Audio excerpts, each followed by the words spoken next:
Home team is back for a limited engagement. After a winning week on the road, your Rangers have just 3 games at the ballpark, a series with the always tough Detroit Tigers. Their July Player of the Month, Scott Feldman, hopes to continue what's been one of the best success stories of the year, his reclamation of a spot in the rotation.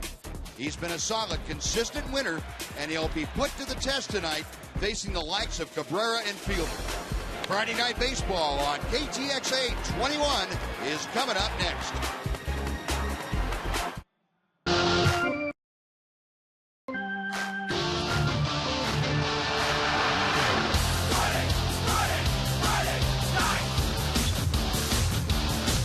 Now the Rangers have just enough time here at home to play with the kids for a little while and do the laundry and the dry cleaning. And in the meantime, also take on the Detroit Tigers in a 3-game weekend series. And welcome to Rangers Ballpark in Arlington, along with Tom Greaves. Steve Busby, glad to have you along tonight as the Rangers and Tigers square up again. We saw this last year. We saw it last October. We saw it earlier this year. And another turnaround for the Tigers and the Rangers. The Rangers have maybe their hottest pitcher going tonight, Tom, in Scott Feldman. Yeah, you know, baseball, as we say all the time, is a funny game, Buzz. I doubt at the beginning of the year that this late in the season in a pennant race, people would have expected Scott Feldman to be the Rangers' best pitcher. But he is right now. He's throwing the ball great. Cutter, sinker, curveball, splitter, it's all working for him right now. He's got great command of all his pitches.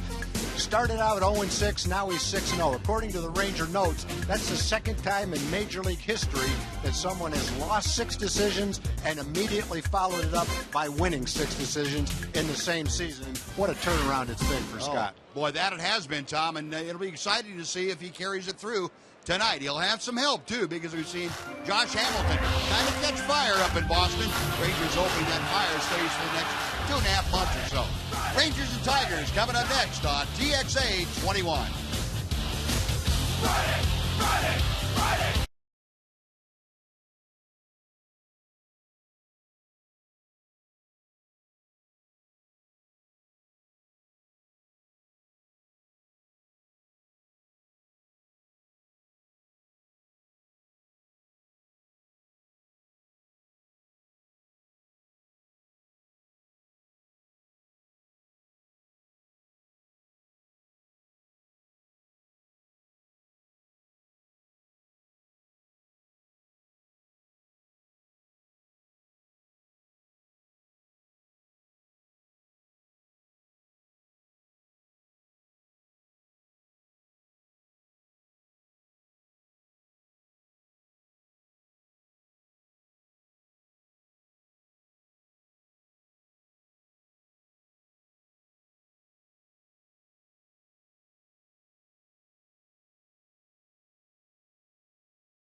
TXA21 is brought to you by your Texas Ford dealers.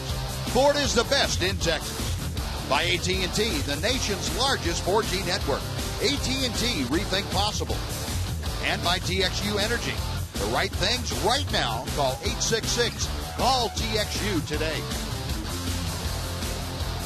Another capacity crowd filing into Rangers Ballpark in Arlington. The expectation of 3 more sellouts this weekend. And Ron Washington's ball club coming into this contest tonight in first place in the American League West, leading the Oakland A's by 5.5 games and the Los Angeles Angels by a full 7 ball games. Things a little better as the Rangers take the field in the win column after a 4-2 road trip, going to Kansas City and Boston, winning 2 out of 3 in each stop on that last road trip. Tigers coming into this game at 60-52. They won the first 2 games in their home series against the Yankees, then lost the last 2. Here's the lineup that will face Scott Feldman tonight. Austin Jackson, the center fielder, leads off. Andy Dirks is in left. Batting third, playing third, Miguel Cabrera. Cleanup man is the first baseman, Prince Fielder. Brennan Bosch in right field, bats fifth. The designated hitter, Delman Young, is hitting 6th. Alex Avila behind the plate. The shortstop is Johnny Peralta. He hits 8th and batting 9th. The second baseman, Omar Infante. And we'll look at the scouting report for Scott Feldman. 6-6, as we mentioned in the open. He lost his first 6 decisions. He's won his last 6. 42 strikeouts and 5 walks in his last 9 starts. Joe Nathan kind of numbers. 1.19 ERA since the All-Star break. 3rd best among Major League Baseball starters. Scott's on a great roll right now, and he really has become, at this stage of the season, the Rangers' most dependable starter. Scott Feldman looking to get over the 500 mark. And you harken back to 2009 when the 6'7" right-hander won 17 games for the Rangers. He looks like he is back on the same level that he was then, maybe even a little bit better, because he has a better idea of what he wants to do each time out. It's not just on autopilot. You know, the one thing about Scott, Buzz, is entering the rotation as late in the season as it was, he's going to have to be pretty strong all season long. You know, he hasn't that many. Yeah. He's only got 77 innings. That's a good point. Good point. And certainly that was a concern for the guys that were in the rotation all year last year going into the playoffs. And Scott won't have to battle that. Austin Jackson from Denton Ryan High School leads off. First ball swinging, skies to right field. Moving back and to his right, Nelly Cruz. And the right fielder puts that away. So 1 pitch and 1 gone. And we'll fill you in with the rest of the Ranger defense. You saw Nelly Cruz in right field. Hamilton in center, David Murphy in left. Mitch Moreland to start at first. Kinsler and Andrews up the middle. Beltre at the hot corner. And Mike Napoli behind the plate, handling the sinking slants of Scott Feldman tonight. So 1 away very quickly. And another one of the very hot Tiger hitters, Andy Dirks, steps in. Dirks riding a 7-game hitting streak. When you look at those numbers, and had it not been for a stint on the disabled list, Dirks would be up among the league leaders with numbers like that. This Tiger club, the best hitting club in the month of August so far through 8 games. They've hit better than .350 as a team.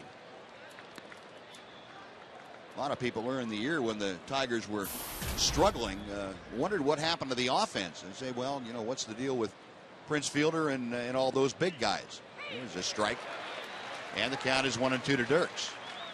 But they have caught fire, and Jim Leland's ball club trailing the Chicago White Sox by a game in the American League Central. There are the ranks in August. You can see a lot of 1s in that right-hand column. Pitch fouled away to the right. It's still a ball and 2 strikes to Dirks.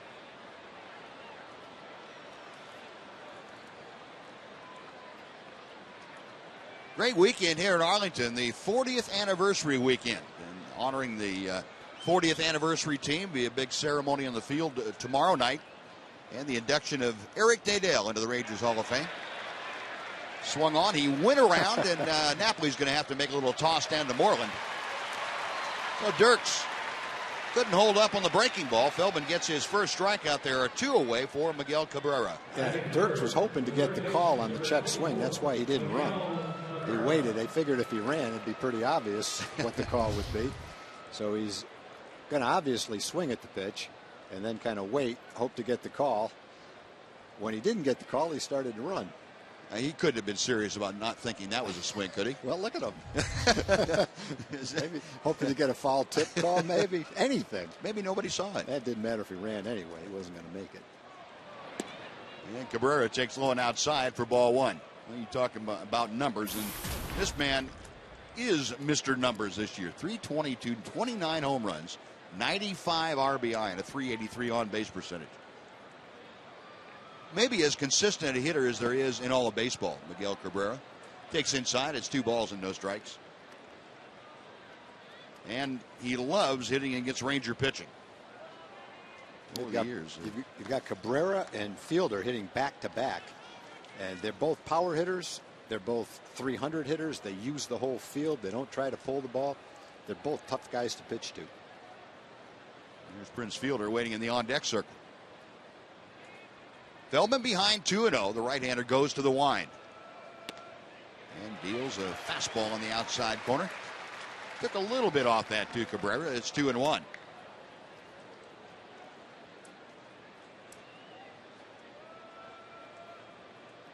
Scott Feldman, the Rangers Player of the Month for the month of July. And that's out of play to the right. A towering pop foul.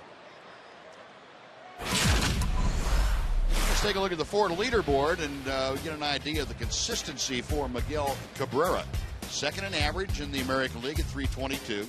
Fourth in home runs with 29. And tied for first with Josh Hamilton in RBI at 95.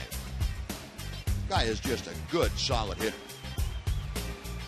Battling a little bit of a sore left ankle. He banged a foul ball off that a few days ago. And that was chop foul.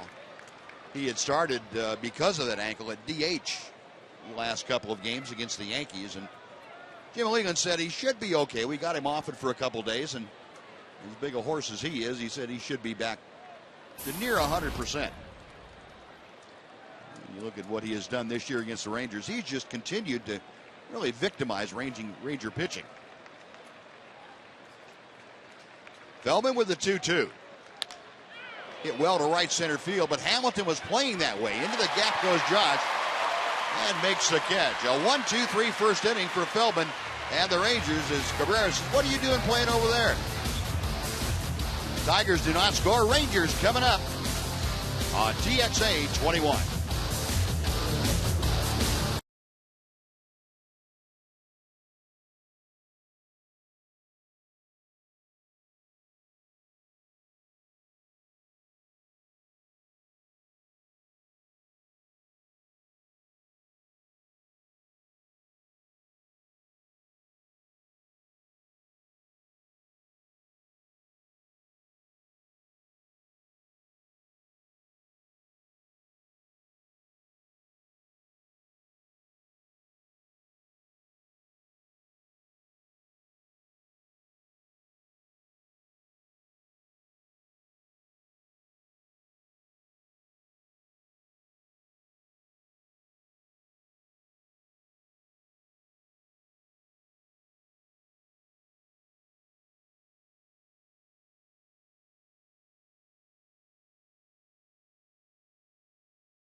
The Tigers went down in order at the hands of Scott Feldman and company.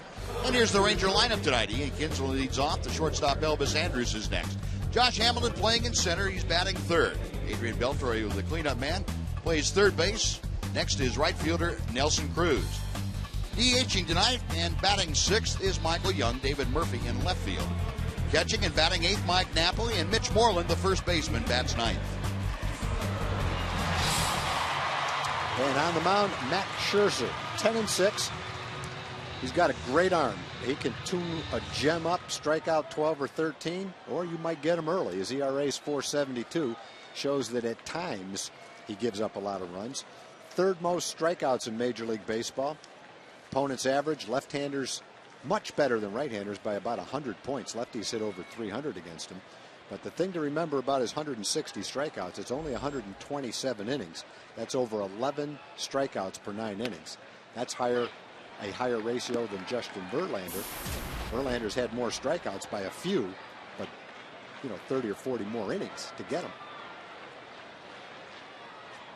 0-1 the count to Ian Kinsler. And the ball low and inside to even things up, and a ball and a strike. Last 7 ball games, Kins has pretty much been on fire to a 400 clip. Fouls the next pitch off. That will reach the seats over the Ranger dugout. It's 1-2 now. Yeah, Scherzer, well, he has been something since May. I mean, he's turned it up a couple of notches, and a lot of the damage the teams did to him were before the second week in May. A lot of the damage to the ERA anyway. Rangers have gotten to him a couple of times. Back to the plate he comes. Call strike 3. Down and in. Kinsler locked up. And he is gone for out number 1. He's trying to throw the ball in. He gets it in. And it was a borderline strike. Perfect pitcher's strike. Just touching the corner. The one gone. Here's Elvis. Andrews just one click below 300. He has not had a lot of success against Scherzer in the regular season, but you throw in a few more hits when you go into the postseason also. He's 4 out of 18. Ball 1. Take a look at the umpiring crew tonight. Field and Culbreth calling the balls and strikes. Gary Cedarstrom is the crew chief. He's at first. Lance Barkdale at second, and Adrian Johnson is over at third. 1-0 pitch.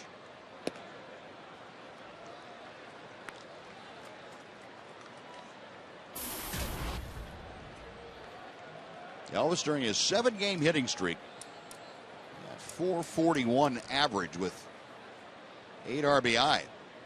Shows bunt and takes a strike. He had Cabrera coming down the line from third.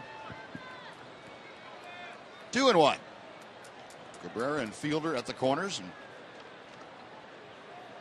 you got Peralta and Infante up the middle, playing just about straight away, as you can see. The center fielder Jackson about 5 or 6 steps toward right center. Elvis going to right field. Bosch is playing fairly shallow, so he has to retreat. He had time to get back there and makes the grab for out number 2. Yeah, already in the game you've seen the result of good defensive placement with Bosch and Josh catching line drives, shading toward right. The rest of the defense for the Tigers, Jackson and Dirks in the outfield. Fielder Infante, Peralta, and Cabrera with Alex Avila handling chores behind home plate. Well, here's Josh. It'll be interesting to see now after the performance he put on the last couple of days in Boston, whether that carries over after the off day. Hamilton, a 3-hit game on Wednesday afternoon at Fenway. He takes outside and low for ball 1. Ron Washington talking about what he saw from Josh Hamilton. He said, hey, a guy coming out of a slump. Much more patient at the plate. Apparently seeing the ball better as he sees a strike into the glove of Avila. But Ron Washington said, this game, very cyclical, very much like, Tom, what you've talked about. Everybody goes through it. It just happens that Josh went through it longer than most people would, and more noticeable for him, too, because of the stats he put up before he went into the slump. You see a good sign in this at-bat. He's laid off 2 borderline changeups that have just been out of the strike zone. That's very good to see. 2-1 pitch. That ball's hit well to center field. Jackson is going back. He's looking. Goodbye.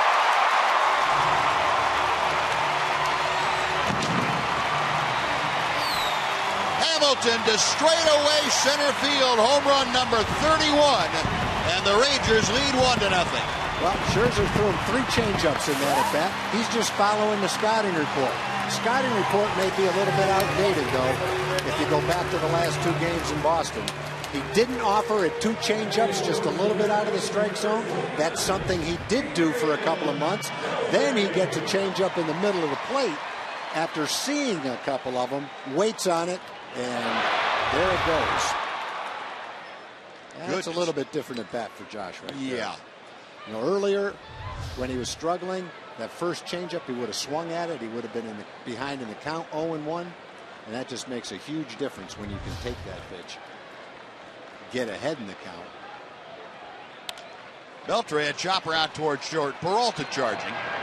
On the run, he fires, and that will do it. But Josh Hamilton gets the Rangers on the board in the bottom of the first with his 31st home run. And we'll go to the second inning in Arlington. The Rangers 1, the Tigers nothing on TXA 21.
The Rangers on top 1-0, and let's welcome Joel Thomas along. Joel? Hey, thanks, Buzz. Fans out here enjoying a nice, cool night in the upper 90s, which feels good compared to the last few days. Let me talk to you a little bit about yoga. We've known for years that it's great exercise for adults, but researchers are finding it's good for young people, too. There are classes now for kids as young as 4 and 5 years old. The poses help kids build strength and flexibility. They also learn breathing exercise to alleviate stress from school or home. For more information, you can visit yogaalliance.com. Buzz?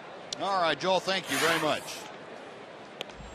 And Prince Fielder standing pretty much on top of home plate as he always does, backs away, but it's a strike from Scott Feldman.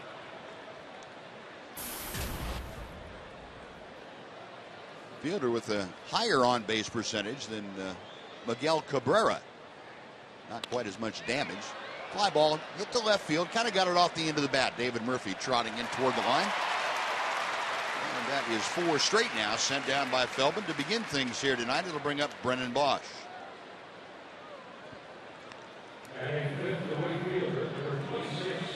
Scott, pretty easy work with Cabrera and Fielder, but that is a tough tandem right in the middle of that order. They are something. One right-handed, one left-handed, both extremely good hitters, a lot of power, a lot of run-producing ability. Kind of breathe a sigh of relief when you get rid of them. Yeah, that's why every out that you get is important, because maybe in the 9th inning it keeps those guys from coming up for that 5th time. Pretty tough to keep guys hitting 3rd and 4th from hitting 4 times in the game. But it's nice when you get enough outs to where they can't hit the 5th time. Mm-hmm. Closer appreciates that. He'd rather face the 7, 8, and 9 guys. Yeah, for sure. With this team especially. 1-1 the count to Bosch. Bosch recovering a bit from his early season woes. See that 4-game hitting streak. He has turned things around, especially of late. 429 the average. Feldman back to him, and a hard hit ball pulled foul outside first.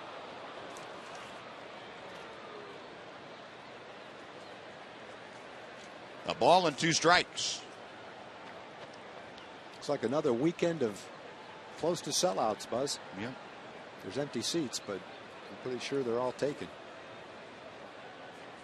Boy, this is really a good-looking park when it's full like this. Breaking ball in the dirt. Bosch able to hold his swing back. It's 2 balls, 2 strikes.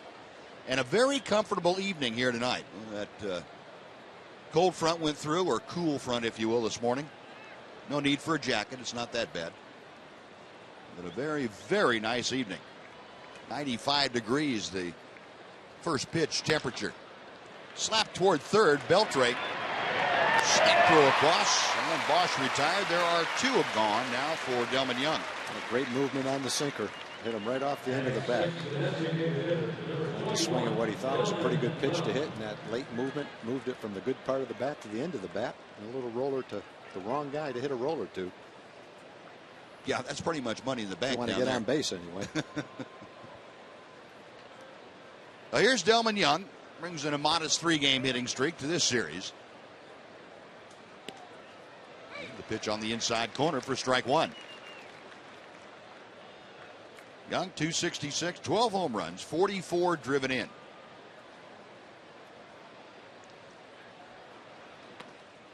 Slow breaking ball, and he's able to check his swing. A ball and a strike. You know, in Scott's last 3 starts, he's pitched 7 innings, 8 innings, and 7 2/3. 22 2/3 innings with 1 walk. He's been very consistent. You know, earlier in the season, when he first got into the rotation, he hadn't really built up his arm strength. We were hoping he would get through 6 innings. But now in his last 3 starts, minimum of 7 innings. That's great to see. Helps the bullpen out. And the Rangers, by the way, have 1 extra bullpen piece. We'll tell you about that in just a second. 1-2 pitch. In the air to right field, not very deep. Cruz coming on toward the line. Nelly's there, and that'll do it. A 6th straight sent down by Scott Feldman and his teammates. We finished 1.5. It's the Rangers 1, the Tigers nothing on TXA 21.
On Wash's call to Mark McLemore at 469-209-2121.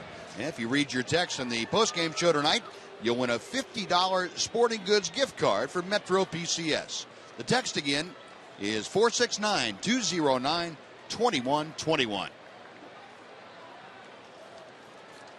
Rangers on top, 1-0. Here is Nelly Cruz to start off the bottom of the second. He looks at a strike on the outside corner from Max Scherzer. Nelly with a home run and among those 4 hits against Scherzer. And he looks at a strike. It's very quickly 0-2.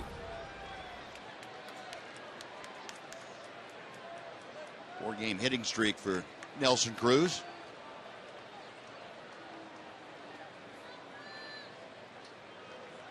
Scherzer okays the sign. To the wind he goes.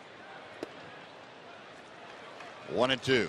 Max Scherzer, at one time a Fort Worth Cat. He was drafted out of the University of Missouri and didn't sign right away and decided, well, I'm going to go ahead and play a little organized ball and pitch 3 ball games with the Cats before signing.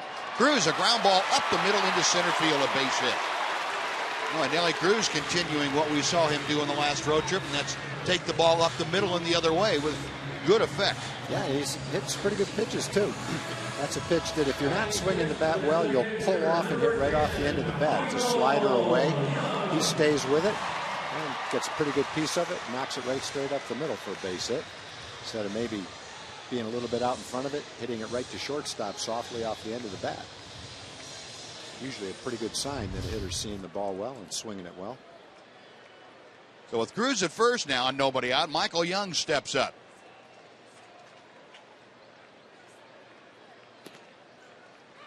Breaking ball from Scherzer is a strike. Michael at 270.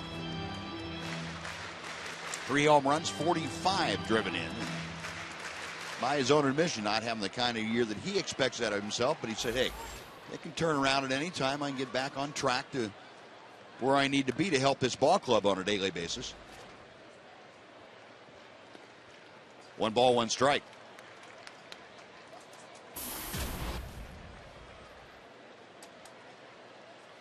That 9-game hitting streak starting to get him back to where he wants to be. You can go back over a longer streak than that. He's hit over 290 in the last month of play. 1-1 pitch. Way outside. Avila having to almost do a cartwheel to get that thing. It's 2-1.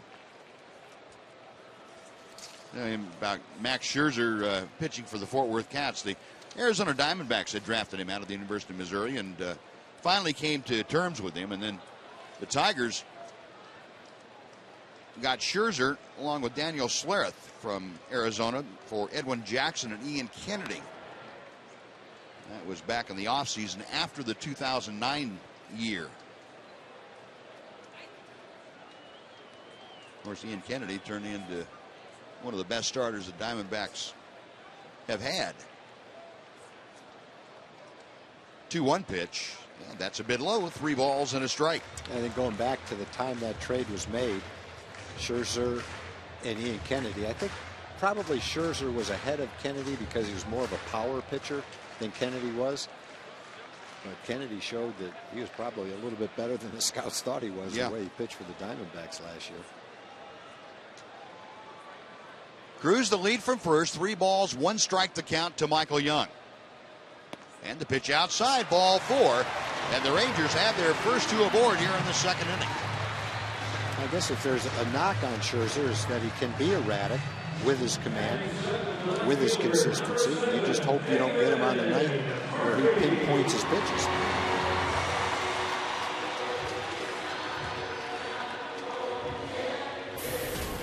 But David Murphy coming to the plate, and boy, Murphy has just been scalding the baseball.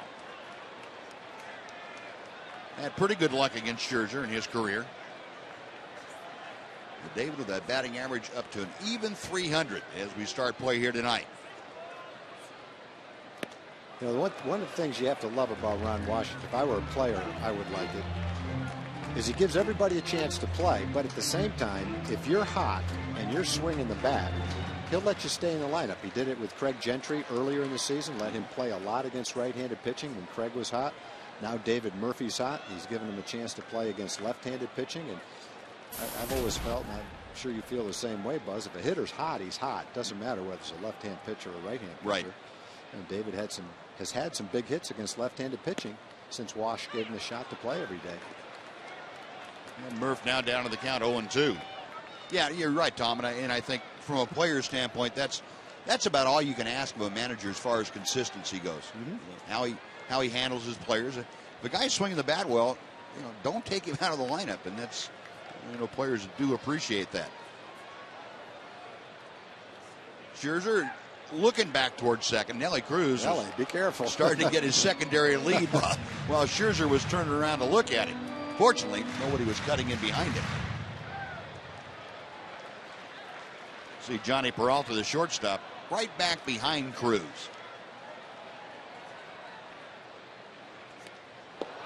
Murphy, a swing and a miss, and the ball all the way to the backstop. He didn't make contact. It sounded almost like there was a foul tip, but Murphy, of course, can't advance because there was a runner at first, less than 2 out when that pitch was made. But the runners advance, so it's almost like a sacrifice. We saw that similar play against Roy Oswalt in Boston. In fact, against Roy Oswalt in Boston, there's a man on third base when it happened and it led to a run. That's a little more, that's almost a wild pitch right there. Yep. In fact, I think it should be a wild pitch. They're going to call it a pass ball. It's a tough one. Yeah, it sure is. Sure is. You're expecting the ball in a certain location, and at 90+ miles an hour, it's tough to make the adjustment when you don't get it. Mike Napoli up there now, and the Tigers playing their infield back. They will concede a run if they can get an out. And Napoli, 17 home runs, 40 driven in. With that batting mark a little lower than Mike Napoli would like to have it right now, 226. Well, these are situations where you're happy to have a strikeout pitcher on the mound. You put the ball in play on the ground in the center of the field, you bring in a run, fly ball brings in a run. Main way you can prevent a run is to get a strikeout. Scherzer's done that. 11 strikeouts per 9 innings this year.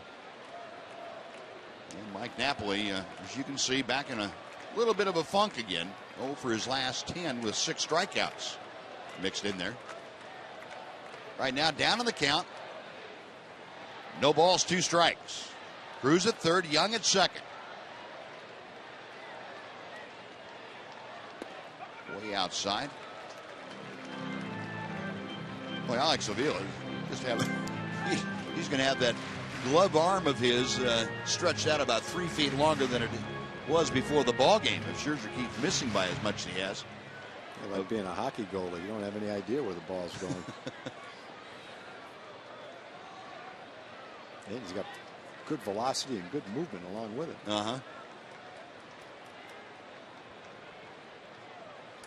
Scherzer okays the sign from Avila. 1 ball, 2 strikes. Call strike 3. Well, Napoli caught looking at that pitch down and away, and he is gone on strikes. Back-to-back punch-outs. There are now 2 gone, and Mitch Moreland will come up.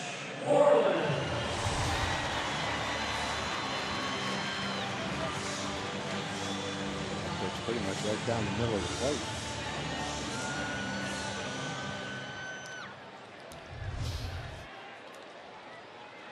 So 3 strikeouts in the game for Scherzer.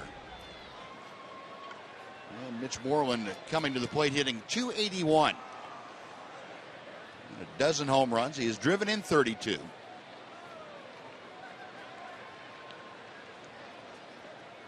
And Scherzer's first pitch to him. Way outside. 1 ball, no strikes.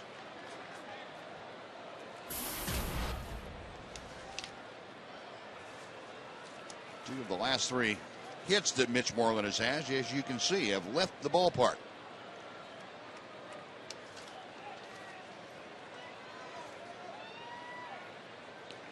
Scherzer still working from the stretch with 2 outs. And the 1-0 pitch. Check swing. Did he go around? Yes, he did.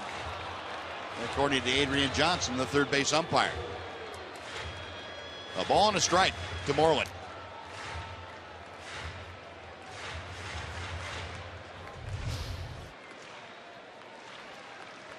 Good call. A couple of changeups. Through Josh, 3 changeups. Third one went up on the hill in the center field. That was a long changeup, 419-foot changeup. You got to have the right guy up there to make a changeup with that far. Yeah, you do. 1-1. And it's 2 balls and a strike. Mitch came back into the lineup 10 days ago. And, last 6 games, he's just 3 for 14, but he still has been batting .333 since coming back on the 30th of July.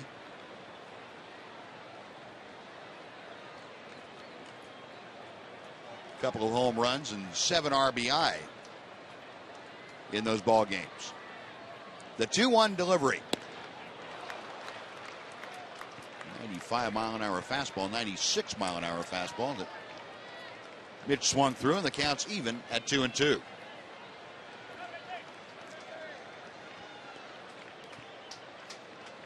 Rangers leading 1-0, and Mitch trying to make it a little bit more here in the second inning.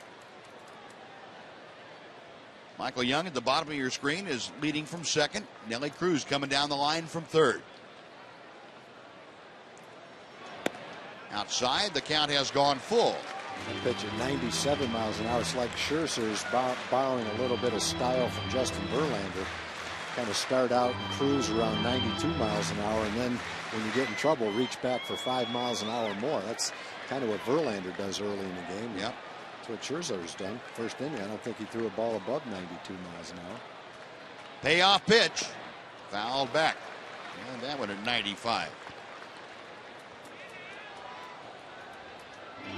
Mitch Moreland trying to keep the inning going. If he is able to get aboard, at the top of the order, and Ian Kinsler waiting in that on-deck circle.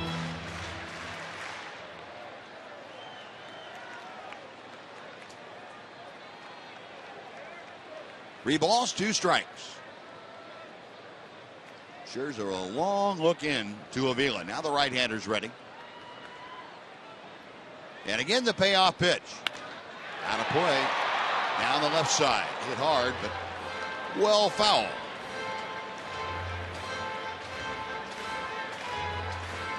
Mitch Moreland, like he tried to shorten his stroke up a little bit after he got to 2 strikes. Folks down there very alert because that ball got down there in a hurry. And he's going to explain exactly what happened, how he turned that shoulder into it. And didn't spill his beer. Yeah, that's right.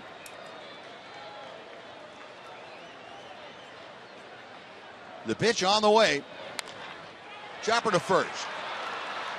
Rich fielder will take it to the bag, and that will do it. So the Rangers can't do anything with a leadoff single and a walk. They strand 2. On to third we go. 1-0 Rangers on TXA 21.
TXA 21 is brought to you by Sports City Toyota. Go to sportscitytoyota.com. We'll deliver anywhere in Texas. And by Whataburger. Proud to serve it hot and fresh 24 hours a day. Well, the 40th anniversary logo right behind home plate, painted on the grass, and joining us in the booth, part of that 40th anniversary all-time team. And it's Charlie Huff, the winningest pitcher in Rangers history. Congratulations, Charlie. That's great. Thank you. It was a lot of fun being here. I'll bet. Good to get back with some of the guys and see everybody. Yeah. Every year this has been bigger and better, and bringing alumni back has been terrific. And catching up with the guys on the 40th anniversary team. You played with some, you didn't play with some. That's got to be a lot of fun for you too, to see the guys you didn't play with. It is. It really is. And when you see this happen here, you say this is a pretty good group we played with. We didn't win, but we played with some pretty good guys and some pretty good organization going on. Yeah. Charlie, when you were here, we were starting to become pretty relevant and draw some pretty good crowds. But what do you think when you come out to the ballpark tonight and see this all weekend long? I got to come to Game 5 last year of the World Series. Brought my daughter and granddaughter. I didn't picture this. I really didn't. We were all kind of hoping for a new ballpark. Yeah. And your deal bringing in Nolan, I think, was the thing that put Texas Rangers on the baseball map. I think you're right. Really did. I think you're right. Yeah. And now how ironic that Nolan is here as the president. Yeah, running everything. My buddy. 2-2 the count to Alex Avila. It seemed like, and Charlie, we've talked about it over the years. Bringing in Nolan, what Tom was able to do, kind of legitimized everything at the major league level from a player's standpoint. Oh, for sure. Yeah. For sure. I mean, I had played with Ferguson Jenkins when I came here, and Gaylord Perry, a couple other Hall of Famers. But they left early. They were here briefly at that point. It just put us on the map, I thought, because we never got any national publicity.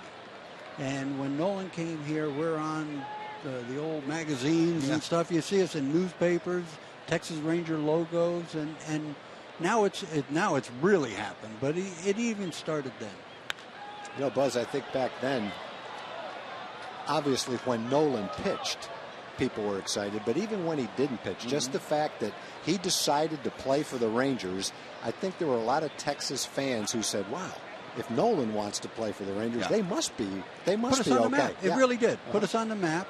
And I think other players, and now with him here working, I think other players now say this must be a pretty good place to play baseball. And it is. And the pitch outside as Feldman loses the leadoff man, Alex Avila, on a rare Feldman walk. We'll take a stroll down memory lane. Charlie Huff. That's not quite Nolan going there. But most of the time, just as effective. Look at that thing. There are still guys like Gino Petralli and Don Slott and folks like that still wake up in cold sweats thinking about when they tried to catch you. I know that. I like watching the hitter. Gorman Thomas just fired his bat away. Gorman was tough on me. Was he? Where'd you dig up that one where he missed it? I don't know. Took a while, huh? Charlie, you told a great story at the luncheon today about how you became a knuckleball pitcher. Yeah, that's a good story. It was just one of those baseball things that happen in your life. I mean, I was a mediocre pitcher at best, but I could compete and I could throw strikes. And hurt my arm, and in less than a year after hurting my arm, I'm in the big leagues throwing a knuckleball with no idea what I'm doing. Absolutely. And like I said, I went another 25 years going, what am I doing? Now, you've coached a lot for a lot of different teams. Have you ever tried to take anybody, or has anybody ever asked you, hey, can you teach me a knuckleball? Oh, sure. Yeah. Oh, yeah, a lot of guys. I mean, one, R.A. Dickey, Right. When Oral Hershiser was the Ranger pitching coach, he called me up and said, hey, we got a kid that's trying to throw it. Can you watch him? And, look what happened there. That's pretty good coaching. The other thing you were saying at the luncheon today, Charlie, that I thought was interesting, if someone comes up and, let's say they're just like you, their arm has been hurt, they're not going anywhere as a pitcher, it's not automatic that they're going to be able to throw it. It's not like a curveball. No. What percentage of professionals could learn how to throw a knuckleball? Very few. Very few. It looks easy. Mm-hmm. When you see the guys that saw Hoyt Wilhelm or Phil Necro or now R.A. or even me, if you saw his pitch, you say, well, anybody can do that. Yeah. But it is hard What's to the do. key? What's the key? The release, the hand action through the ball to not spin it. Huh. And then the ability to have a delivery that you can repeat to allow the hand action to work. And you need some nerve. I mean, one of the hardest things I learned was to throw it slow. And the guy that really helped me to throw a slow knuckleball was Sandy Koufax. Really? Yeah. You find while I was starting a game in L.A., and he said, hey, why don't you throw some slow ones? Like you do messing around, you know. And I thought, oh, well, okay, I'll try it tonight. And I did. Wow. Yeah. Yeah, I got helped by Now, the all-time power pitcher. Yeah. Do you, when you teach a knuckleball, do you teach them to hold it exactly like you did, or do they have to get their own grip? A similar grip. I've yet to see anybody, certainly in recent years, throw it with 3 fingers or something really awkward looking. Right. All the guys I've seen that have been pretty successful with it, the grip is very similar. Maybe a different spot on the ball. Yeah. But the hand looks the same. 2 fingers, and the object is to push it out, to get it out of your hand so it doesn't spin. And ideally, you'd have one big finger and push it out. Right.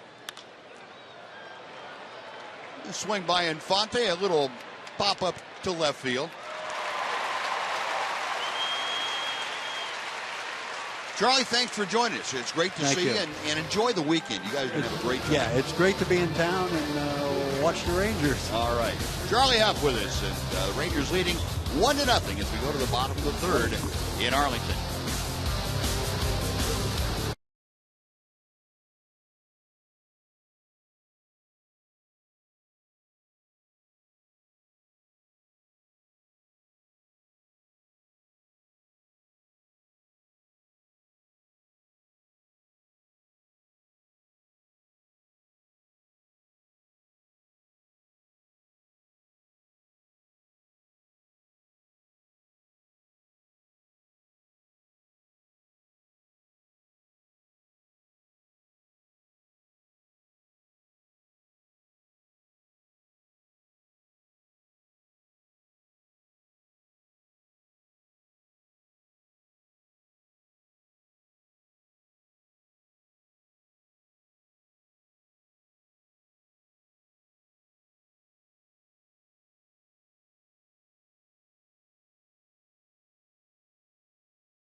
Hey fans, if you're hitting the road this season, make sure and take the Rangers with you. Just subscribe to MLB.tv today and you'll see every Rangers out-of-market game live online and on your favorite devices in HD quality. Visit TexasRangers.com to order and get more details. MLB.tv, it's baseball everywhere. Ian Kinsler starting off the Ranger third. Texas on top 1-0, courtesy of Josh Hamilton's home run in the first. And Ian Kinsler, who was called out on strikes, his first time to the plate. We'll try and get aboard here against Max Scherzer. It's great having guys like Charlie back here. Really, not just good players, but good guys. You could have him up here the whole game talking the knuckleball and pitching. He's just a good guy to have him around. Yeah, boy. Yeah, very. Duo pitch, and that's chop foul. Buzz, here I've got one of my favorite notes tonight. Dear Tom Grieve, please wish my son Jack Leach a happy 68th birthday today. He will be watching the game. Norma Leach from Owasso, Oklahoma. So Jack, happy 68th from your mom. Yeah. Norma Leach. I love that. That's great. 50th anniversary. Glenn and Elizabeth Manning. They're from Tyler, Texas. Happy 50th. Tommy and Naomi Redford are here tonight. We need to tell everybody, Buzz, we try to get everybody in on the road that comes to see the team, but it's impossible for us to get everybody at home because a lot of people travel from outside the Metroplex. Kinsler a drive into the corner in left field. It's a fair ball. Ian cuts it short at first. He is going to be in standing with a leadoff double. And Ian continues his hot swinging. A good swing at a high off-speed pitch that stayed right in the hitter zone. Not sure if it was a hanging slide or a changeup. Let's look. That's a changeup. Pretty much the exact changeup that Josh hit out of the ballpark. Goes from 95 miles an hour to 87 miles an hour and becomes a pretty nice pitch for the hitter. And Ian jumped on it. Rangers had second and third, one out last inning. Couldn't cash in. Let's see if they can cash in this inning. Just to finish up on that. So please don't be disappointed if you come from out of town to see a home game and we don't get to it. We just get a lot of people that are doing that. And we ran into some problems talking about the cookies, and I don't want to turn the shout outs into the same thing. So I hope you'll all understand.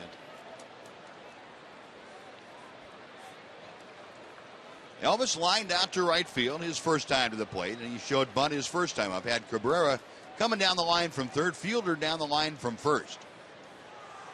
No bunt here, and Elvis taking a shot at right field. He fouls it away. A lot of times in this situation, Ron Washington will leave it up to Elvis Andrus as to whether he wants to try and bunt the runner from second to third or whether he wants to take a shot at swinging. Now, after he has taken a swing and fouled it off, Ron may then put the bunt on if that's what he really wants him to do. But most of the time, it's kind of Elvis's determination, whatever he thinks is the best way for him to get the runner over. Well, I think that's a great way of doing it because there's sometimes you've got the job to get the man over and you go to the plate and you just don't feel like you're swinging the bat that well, and hitting a ball to the opposite side of the field on the ground is not necessarily an easy thing to do.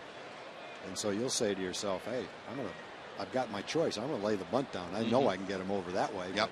I don't feel. Other nights you're saying, boy, don't give me the bunt tonight. I feel good. I can drive the ball to right field and get a base hit tonight. I think that's a good way to do it if you've got a guy that understands the situation. And Elvis does that. He's down in the count, however. 1 ball and 2 strikes here.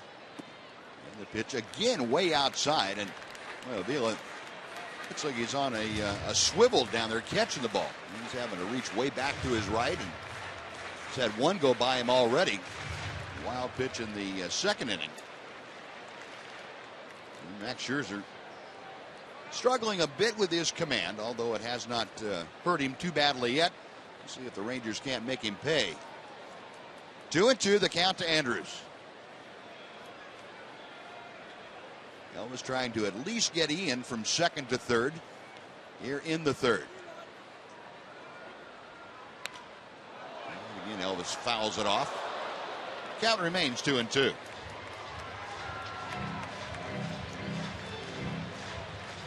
Elvis asking Field and Culbreth, the home plate umpire, was that a strike? And I think the answer he probably got was no, it might have been a little bit out of the zone.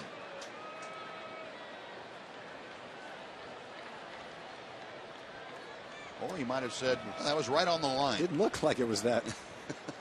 Well, that was a strike. It didn't look like it was a strike. It looked like it was outside. And a little inside move again by Max Scherzer. Ian not going anywhere on that particular play.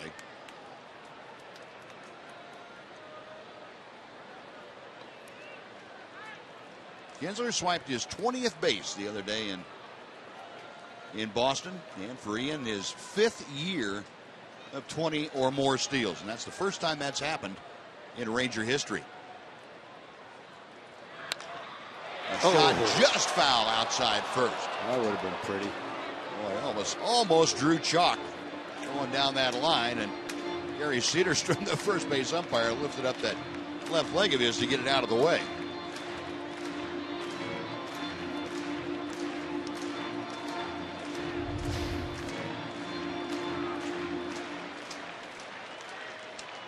Oops, look out.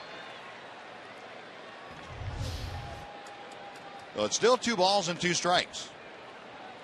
Say one thing, the Rangers have not made it easy on Scherzer tonight. And that pitch low, the count has gone full. Well, they're working him over pretty good. 51 pitches now. 50 pitches. Jim Leland, over 3,000 games managed in his major league career.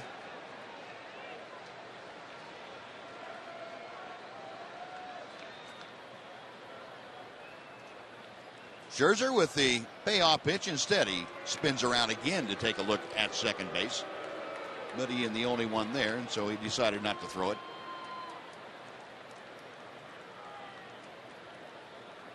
Now the right-hander sets. Kinsler a walk away from the bag at second. And the payoff pitch, chopped toward the hole and through for a base hit. Kinsler being waved around third. Up with the ball is Dirks. The throw coming to the plate is cut off to second base. They do get Elvis, but Kinsler scores and the Rangers lead 2-0. And Elvis shot down trying to take the extra base, but that's not something that Ron Washington will ever say a word about. No, and it took a good relay throw. When he threw the ball, I thought he'd thrown it off over the cutoff man's head. But the cutoff man wasn't back very far. Let's take a look at it. Goes into left field. Cutoff man comes over his third baseman. The throw comes right to him. Makes a nice quick throw. I don't know if he's out or not, but they got the call. Peralta was kind of hedging over towards second to keep Ian close. Take another look here. Oh, it was a very close play. Elvis thought he was safe. From up here, it looked like he might have been. Well, Elvis drives in his 48th. Now here's Josh Hamilton. And he takes a knee-high strike. Oh, good at bat for Elvis. Boy, he battled up there, did everything he could to hit the ball to the right side. Ended up pulling a pitch in the left field for an RBI hit.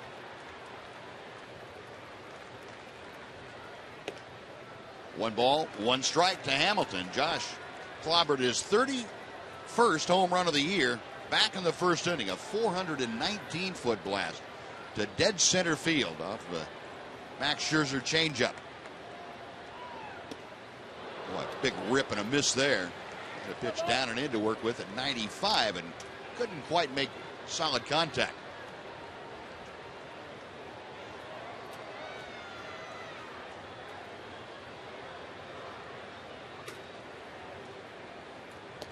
Way outside. That looked like a changeup that just slipped out of his hand. And the count is even to Hamilton at 2-2. Hey, another thing, Tom, we're seeing from Hamilton, the swings that he has, even on the off-speed pitches, are much shorter and much better timed, it looks like, than they were a few weeks back. Yeah, you can tell that he's feeling a lot better. His swing does look quicker. Take a look back to the first inning, the home run he hit.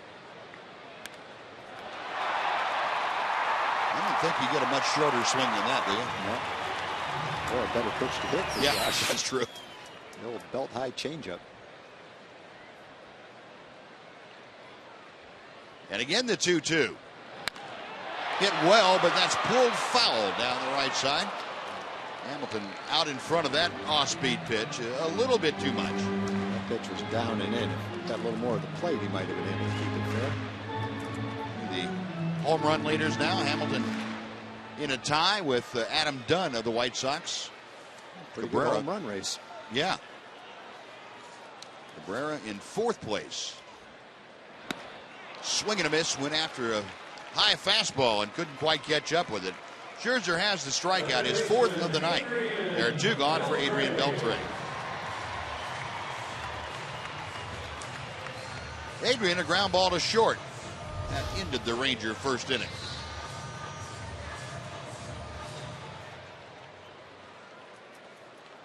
You're okay with Josh if you get that fastball up there. If you get it down about 4 or 5 inches, you may not get that ball back. And a breaking ball to the outside corner for strike one.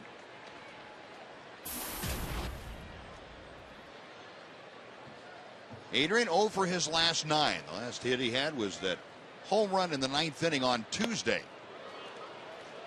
A swing and a miss. It's no balls and 2 strikes. Still coming into this game, 12th in the American League with that .304 average. And he has done a lot of damage, as those numbers tell you, against the Tigers this year. The 0-2 pitch. Got him. Hit him on the leg, and Beltre picks it up, underhands it back to Scherzer. It's here. That didn't even hurt. I always like to see a hitter one day get drilled in the ribs, pick the ball up, and then chase the pitcher with it. And like hit him right in the middle of the back out in center field somewhere. You have to know it was on purpose for that. This is obviously not on purpose. He says, here you go. You dropped something.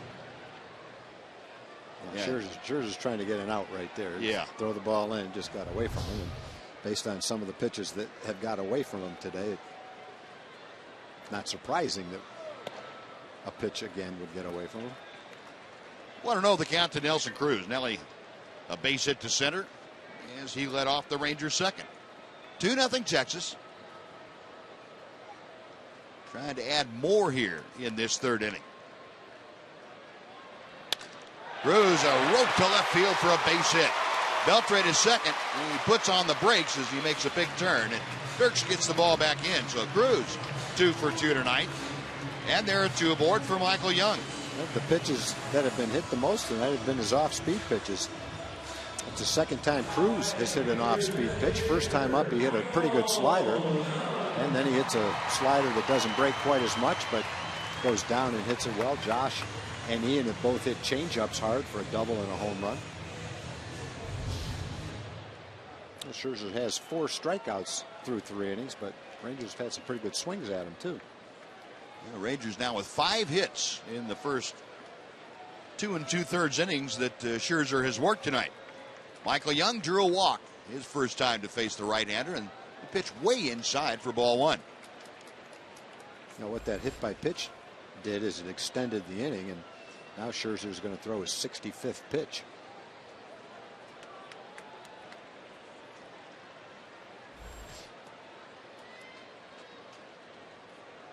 A nod of agreement by Scherzer. And Young, a little tapper down the 3rd baseline. Scherzer has no play other than to look and see where Beltre is. And Michael Young, a little tapper base hit. That loads the bases for David Murphy.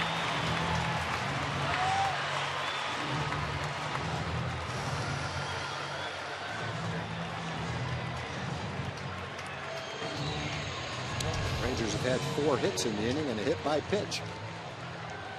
Yeah, where Cabrera was playing and with where the pitcher had to go to get it, nothing to do but hang on to it. Maybe hope that Adrian rounds 3rd base and you can sneak an out in. But definitely no play at first. Well, a little visit from Jeff Jones, the pitching coach, to give Scherzer a mental break, if nothing else. Michael Young, by the way, with that little infield base hit, extends his hitting streak to 10 straight ball games. The base is full, 2 outs. David Murphy, a strikeout victim in the 2nd, will now stand in there and see if he can't up the Rangers' lead, which currently is 2-0.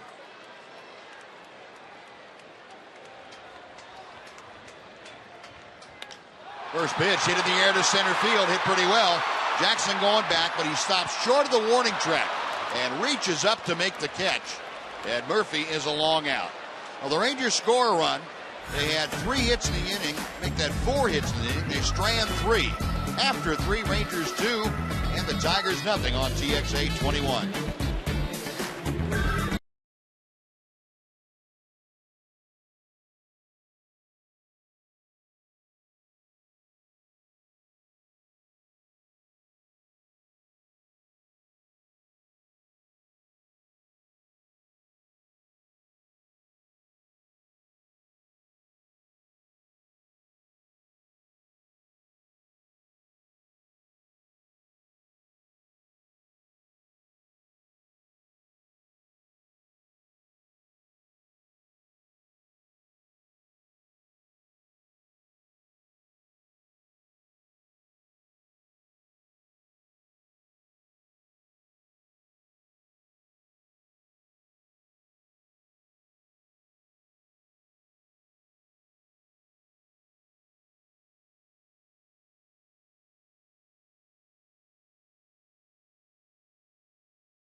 the game is Trophy Nissan.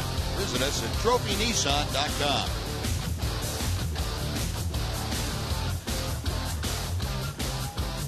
Rangers have not hit the Tigers 6-love as we head to the 4th inning. Scott Feldman has faced the minimum through the first 3. He did walk a hitter. That was the leadoff walk to Alex Avila in the 3rd, but the double play took care of him. But here's Austin Jackson, who saw 1 pitch and skied to right field to begin things here tonight. And he takes high for ball 1. Well, Scott, after the leadoff walk, made a good pitch to Peralta. He ran the fastball right in on his fist and got a little dribbler to second.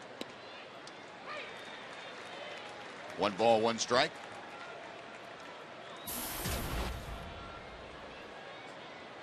Rangers have contained Austin Jackson pretty well, as you can see this year. He's out in front of that breaking ball, and it's 1-2 now from Feldman. Scott Feldman has been able to couple his good sinker with a good cut fastball and an occasional slow breaking ball. And Tom, I don't know what you think about a sinker baller, but when he's able to get a slow curveball over early in the count, that, to me, that would just make him even that much more difficult. Yeah, and I like the way he's using his curveball now, too. He's predominantly a fastball pitcher, both fastballs, a cutter and a sinker, and he uses it strategically, maybe to get ahead in the count like that, or maybe with 2 strikes to get a strikeout. But I'm glad that he's using his fastball more as his bread and butter pitch and than using this curveball strategically. Right. I think it's working well for him right now. He's got a good curveball. He does. He does. He mixes in some splitters too. It works like a changeup at about 86 miles an hour. 2-2 pitch, and that's a little outside, and the count has gone full to Austin Jackson. And we talked about the middle of the order with Cabrera and Fielder. The one thing you don't want to do is allow Jackson and Dirks to reach on a walk if you can help it. Payoff pitch. Hit well to right field. That's going to be in for a base hit and get by all the way to the wall. Cruz over to play the carom. It's stuck under the wall, and that's going to allow Jackson to head on into third. He's in sliding with a leadoff triple. But Jackson, who has been a triples machine this year, and he has another one leading off the 4th inning. That's maybe something he didn't do as much of when he was a rookie in the league. And he's a much better hitter now, coming into the game hitting .317, is take that pitch down in the way and drive it like that over second base. He's a much better hitter right now, and that's kind of to be expected when you've got a talented player, a good athlete, that he would get better and better when he gets to the big leagues as a youngster. The first pitch to Andy Dirks is very high for ball 1. Austin Jackson in 8 triples now for the season. Now he's at third base, nobody out. Rangers leading 2-0. Scott Feldman trying to keep it at that, and he gets the pop-up. Shallow left field. Elvis Andrus making the call and makes the catch, and staying at third is Jackson. He's there with 1 out now for Miguel Cabrera. A good pitch by Scott Feldman, forcing Jackson to stay put. Had him anchored right on the bag at third. And let's go on over to Joel Thomas again. Joel? Hey, thanks, guys. You mentioned earlier about the fans voting in for the all-time Rangers team. Well, I've got a member of that team here, Jeff Burrows, 1974 AL MVP, first Ranger AL MVP. Tell me how you feel being voted on the all-time team. Well, Texas always had a real soft place in my heart for the ballpark, the surroundings. It was my first chance to really get my feet underneath me playing Major League Baseball, and I really had a great time here. And I'm kind of surprised that there was enough fans to actually get enough votes to be on that team, because when we played here, we weren't exactly the Cowboys in terms of attendance. So we were lucky to get 5,000-10,000 people at a ball game. But I want to appreciate it. It's a really great honor for me to come back here. Now, I know you had a luncheon with some of the other players. You had a chance to catch up with some of the guys, maybe trade some more stories? Well, a few of us. They had us kind of hopping around pretty quick there. Then we had the banquet. Then they had a little dais up there that most of us guys talked a little bit. But, yeah, it was fun. We didn't see a lot of the guys because they said a lot more guys will be here tonight. But it was a great afternoon. And one last question. I was surprised when I'm sitting up here. You got guys still bringing you 1973 baseball cards and stuff to sign. Do you still get a lot of that? Well, it's really amazing, with the collectibles these days, especially this part of the country and then farther east. It seems like where I live in California, they don't have as many collectible fans. But still, I mean, the autograph situation is really a big business, and there's still a lot of people that really love their autographs. And there's still a lot of fans that still love Jeff Burroughs, too. Thank Thank you much. so much, sir, Right, for your thank you. time, and congratulations. Buzz? All right, Joel, thank you. Jeff had one of the prettiest swings you'll ever see. Smooth swing. And he hit a golf ball, too, boy. Yep. Yes, he could. The Tigers have come back to score a run as Miguel Cabrera got his 96th RBI of the night, of the year tonight. And the pitch in the dirt, and Fielder able to check his swing. That looked like Cabrera got the splitter belt high. It stayed up in the strike zone. Scott was lucky that ball didn't come right back at him. But I don't know that he could have gotten his glove up in time to deflect it. It didn't miss him by much. No. Looked like Fielder was trying to hit the ball to left field the first couple pitches. Yeah. With a shift on. 1-2. Feldman a check of first. He got that cutter in on him pretty well that time, too. And Fielder just able to catch a piece of it. There's the defensive alignment. Fielder, you can tell Fielder can make contact when you see that he can touch that pitch. That pitch is about a foot inside and low. And for a power hitter, 400 plus at bats to have 54 strikeouts is a pretty low number. 53 walks to go along with it. So for a big guy, swings from for the fences, he makes contact at an unusual rate. 2 balls, 2 strikes, the count. And the one thing that probably holds this Tiger offense back a little bit is their inclination to ground into double plays. They've hit into 107 of them with their one tonight, and get these guys in the middle of the order that don't run all that well. Cabrera's grounded into 21, which is the tops in the league. Fielder at 13. And there are your on-base percentage leaders in the American League with Austin Jackson and Prince Fielder back-to-back. Hit well to left center field. Hamilton in a hurry and is able to track it down. Spins and gets the ball back in quickly, and back to first base goes Cabrera. Hamilton shaded that way a bit, but that ball was crushed to left center by Fielder. Well, let's see what tough outs they are. First time up, but Cabrera hit the same ball to right center field. Josh was over there ready for it. That one he had to run down.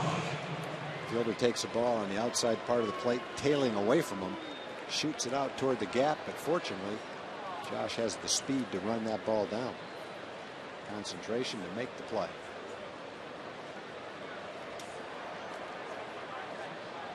A 2 away, and Brennan Bosch, the right fielder, will come to the plate. Bosch 0 for 1, a ground ball to third base. First time he faced Scott Feldman. He takes a belt high strike. It's 0-1.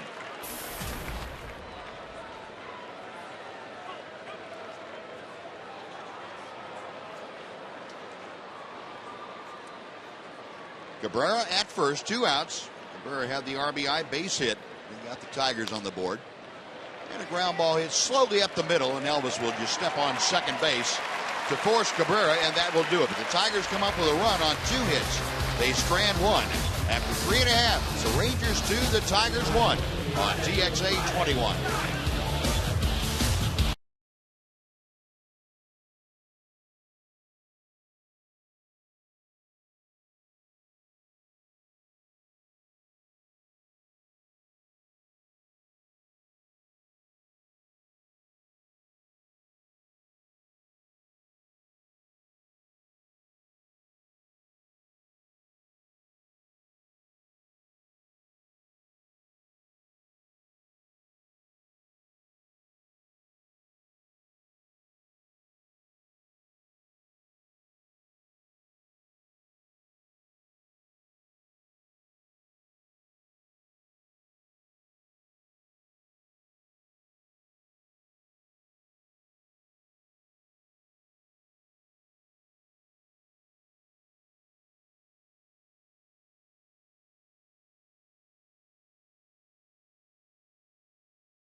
Fireworks Friday is on August 24th. Rangers face the Minnesota Twins here at Rangers Ballpark. Verizon Wireless Fireworks Fridays offer $10 upper-level tickets, $10 cash parking, and a post-game fireworks show. Just enter Verizon as the coupon code at TexasRangers.com. On we go to the bottom of the fourth inning. Mike Napoli to lead things off. He'll be followed by Mitch Moreland and Ian Kinsler. Tigers got on the board with a run in the top of the inning, and now the Rangers trying to come back and negate that Tiger run. Pitch outside. It's 2 balls and no strikes. And Oakland in Chicago tonight, in front of the White Sox in the fourth inning by a couple. 2-0 pitch. It's a rifle shot to center. Backing up now is Austin Jackson to make the grab, and Napoli went out and hooked that ball to center field. Jackson started a couple of steps to his left and had to reverse course and back up. He makes the grab, and Napoli a hard out, the first here in the fourth inning.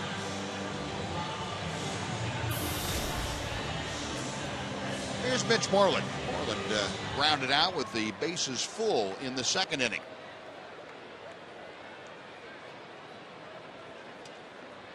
Mitch, the number 9 man on the Ranger order.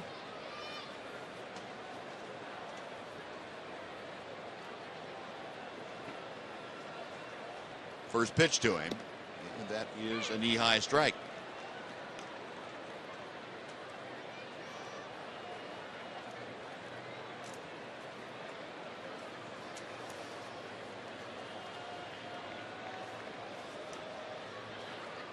Scherzer with the 0-1 pitch. Tapper up the middle. Backhanded by Infante. He can't get a handle on the ball to make a throw, and Moreland is going to beat that out. Omar Infante, the better defensive second baseman, not able to come up with it. And Moreland will have an infield single with one out here in the fourth inning. Just snuck it by Scherzer. Infante trying to make the switch from the glove to the hand with the ball. Can't do it.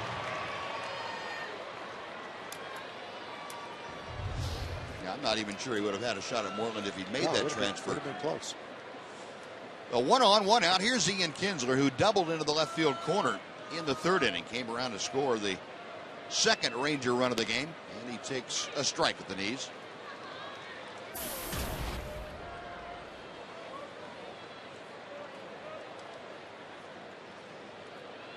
Kinsler broke a tie for second in Major League Baseball with his 81st run scored.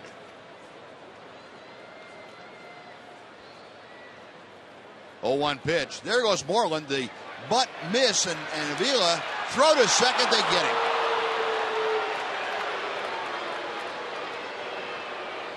Well, Moreland off and running. Looked like he had a pretty good jump, but Avila, even with a double clutch, able to gun him down.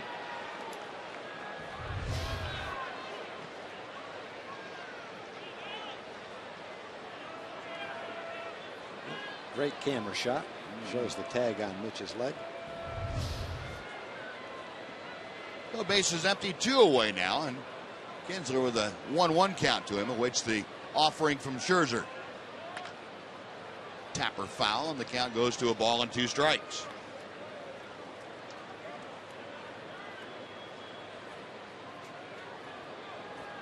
Ian coming off the road trip that saw him hit .316.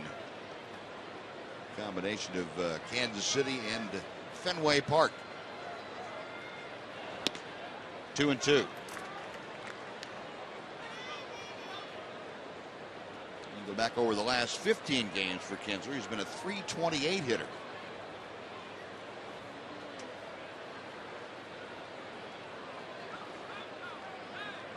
Scherzer okays the sign.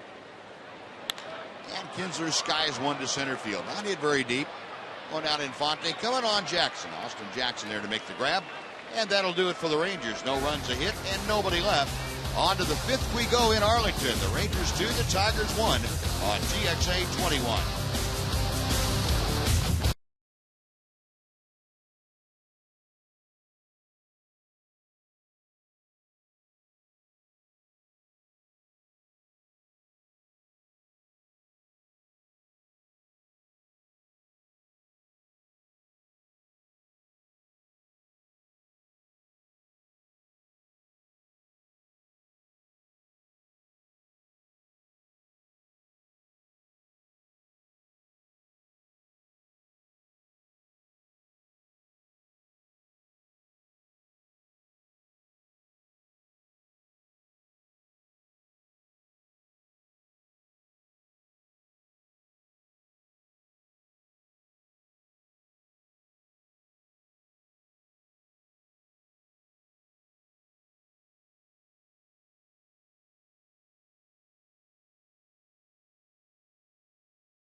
May 21 is brought to you by your Texas Ford dealers.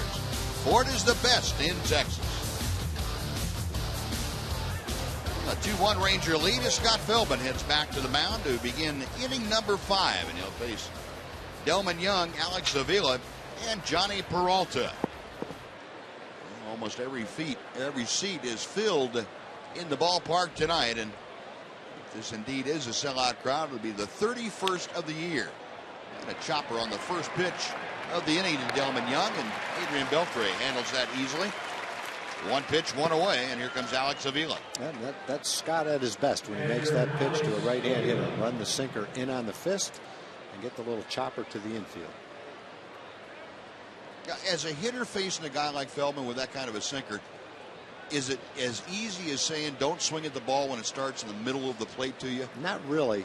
I mean, it is for a good hitter, I guess, but the thing is, it looks like a better pitch than it ends up because it's kind of a late moving thing, and that couple of inches that it moves, it doesn't make you miss it. It's not like a Nolan Ryan fastball or a Burt Blyleven curveball. You feel like you're going to hit it. It's just you don't hit it hard. The movement takes it from the good part of the bat to a part that results in less than an optimum hit. You're already saying darn by the time it clanks off your fist. You hit it off the handle. It's a little ground ball, and he didn't make you swing and miss, but probably even better, he got you out with 1 pitch. Yeah. Avila drew a walk his first time up there. A swinging strike makes it 1-1. Feldman about ready to throw his 60th pitch of the night. So again, a very economical outing for Scott Feldman. Saw that hitting streak that Alex Avila has brought into this ball game. Gets fisted there and fouls it off down the left field line. That'll be back over the tarpaulin and out of play. And the count moves to a ball and 2 strikes. And the White Sox coming back with a run, and they move on to the 5th inning in Chicago. Oakland still leading by 1. Avila had a big year last year. He was an all-star. He hit .295, 19 home runs, 82 RBIs. He walked 73 times. His OPS was almost 900. He's having, a solid year for a catcher this year. Not quite the kind of year he had last year, though. A little more power last year than this year.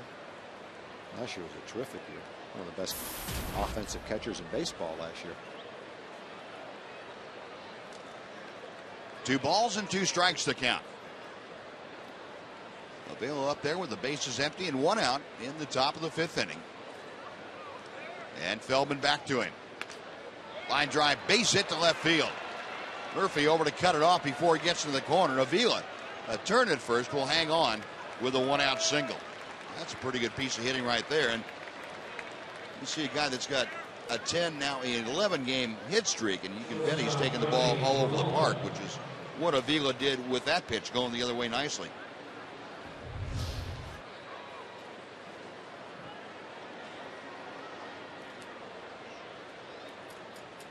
The Rangers playing Avila as a pull hitter on the infield, and even though that wasn't a ground ball, he's still a line drive going the other way. Pretty well struck.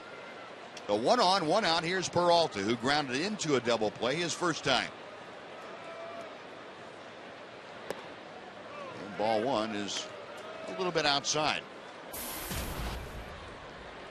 Peralta, like so many of the Tigers, pretty good hitting streak going. He's hit in 6 straight games, coming into tonight. Tigers just concluded, as we mentioned, that series against the Yankees, where they won the first 2 and lost the next 2. The Tigers have had a great homestand too. They just went crazy, hitting .356 in that homestand, and that was their first homestand of August. Pitch inside, 2 balls, no strikes.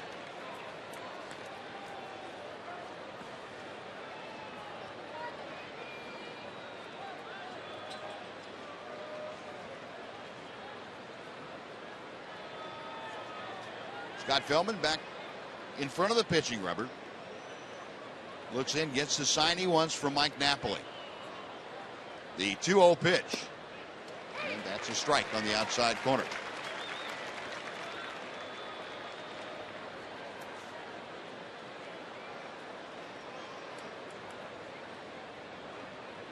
a look at the Ranger defense with Andrews and Kinsler up a couple of steps at double play depth.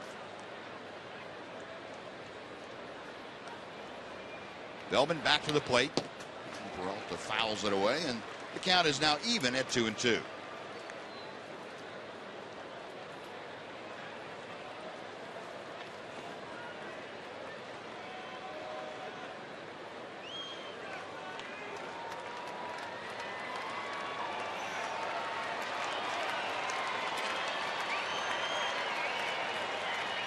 Scott Feldman ready. And the breaking ball is wide. That runs the count full to Johnny Peralta. So Peralta, the number 8 hitter, trying to keep things going for the Tigers here in the 5th. He'll be followed by Omar Infante.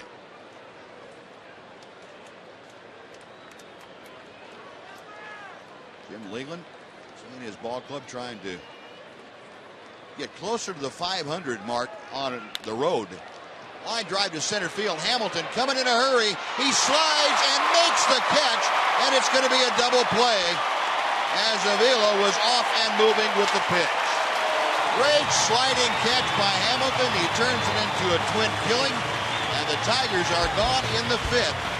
No runs, a hit, and nobody left. Rangers will come to bat in the bottom of the 5th, leading 2-1 on TXA 21.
For tonight, Eric Nadel became the Rangers' lead radio play-by-play announcer in 1995. Question for tonight is, who was Eric's partner in that first season?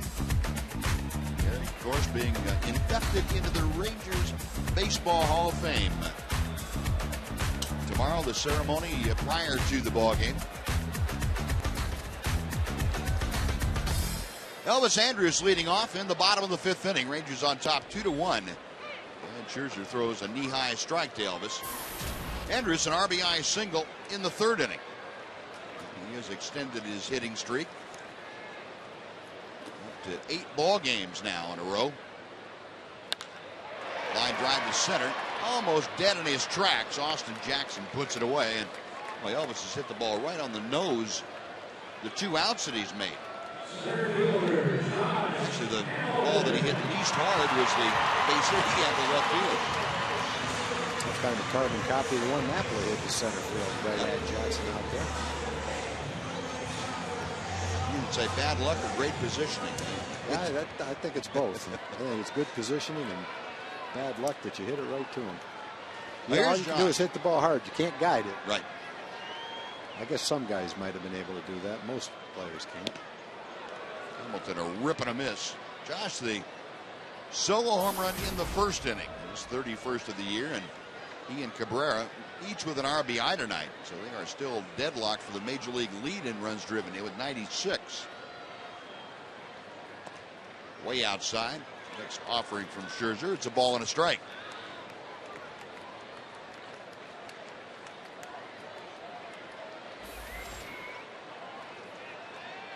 Joaquin Benoit, former Ranger, up and throwing.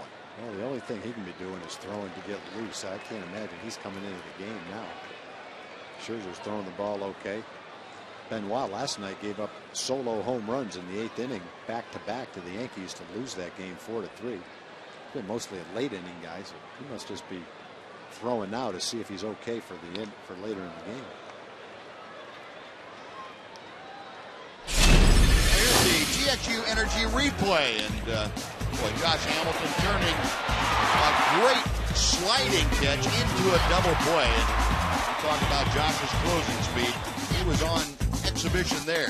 TXU Energy, the right things right now. 2-2 pitch, that's high and away. The count has gone full to Josh. It's like driving in a run right there. If you don't catch that ball, it's first and third and one out with a contact hitter coming up.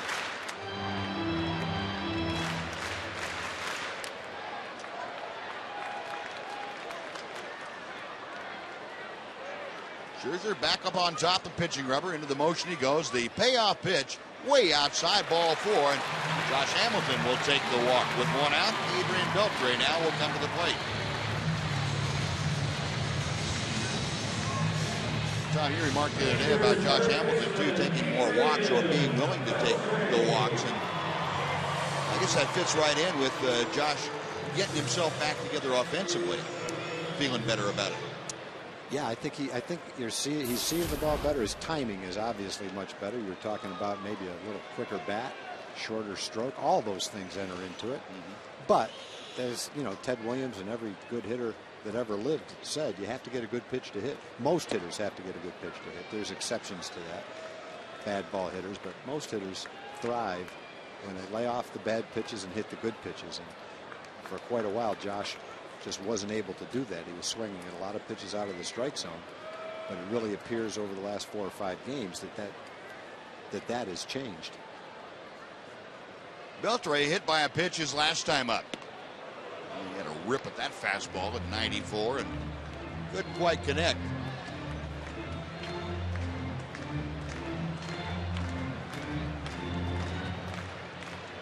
Hamilton being held at first by Prince Fielder.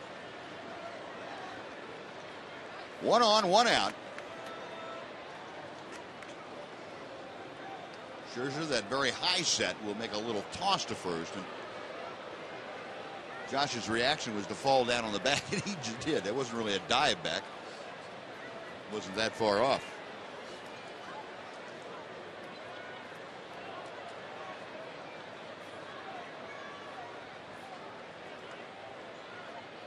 The 1-1 pitch.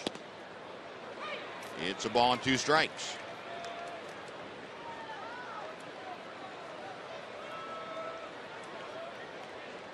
Adrian knocking a little bit of that dirt out of the spikes.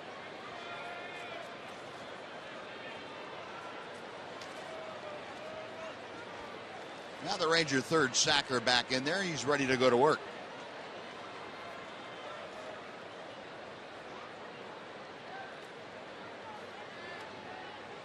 The 1-2. Just off the plate inside. So the count is even to Beltre.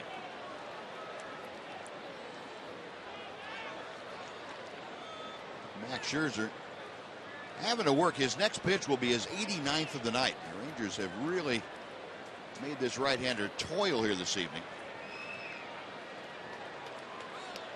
Jim Leyland, one of those skippers who has a saying about starting pitchers. Most of them, 120 pitches isn't anything. You're talking specifically about Verlander, who said, hey, he could probably go 140. It wouldn't bother him. But most of the starting pitchers he's very comfortable with 120, 125 pitches. Scherzer trying to get through this inning in less than 100 himself. And that pitch is low. The count is full with 1 out. So we'll see if Ron Washington wants to turn Josh Hamilton loose at first. Adrian, the number 4 hitter, to be followed in the order by Nelly Cruz. I think generally with Adrian at the plate, you would do that. He's not necessarily in a good groove right now, but he's also not a strikeout guy. 52 strikeouts, 400 plus at bats. It's a way to stay out of the double play. And Scherzer, just a little calling card over there for Josh Hamilton.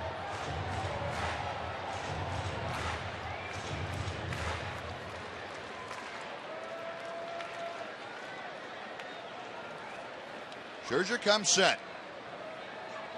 There goes Hamilton. Pitch is looped to right field. In a hurry is Bosch, still coming. He makes the catch, and Hamilton, fortunately, able to pick the ball up, and he was able to get back to first before being doubled off by Brennan Bosch. Well, that's part of it right there. When you're running in that situation, you have to know where the ball goes. It's not a straight steal, really. Josh is looking in, does a great job of picking the ball up, and he's able to get back. So Beltre's the second out. Now Nelly Cruz coming up. Cruz 2 for 2 tonight, a pair of singles. Rangers have out hit the Tigers 7-3 this evening, but lead only 2-1. And a strike from Scherzer.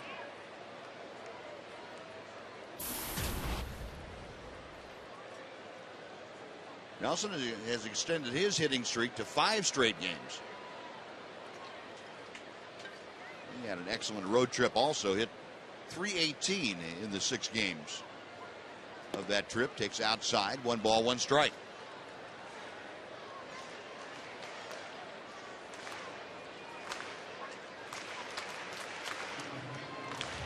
Cruz, as he usually does, hit well in Fenway Park. He went 6 for 11 in that Red Sox series.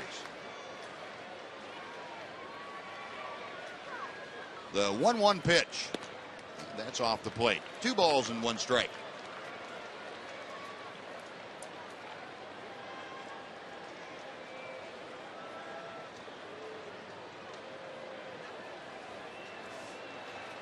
Hamilton, the 1-out walk. 1 out later, he is there.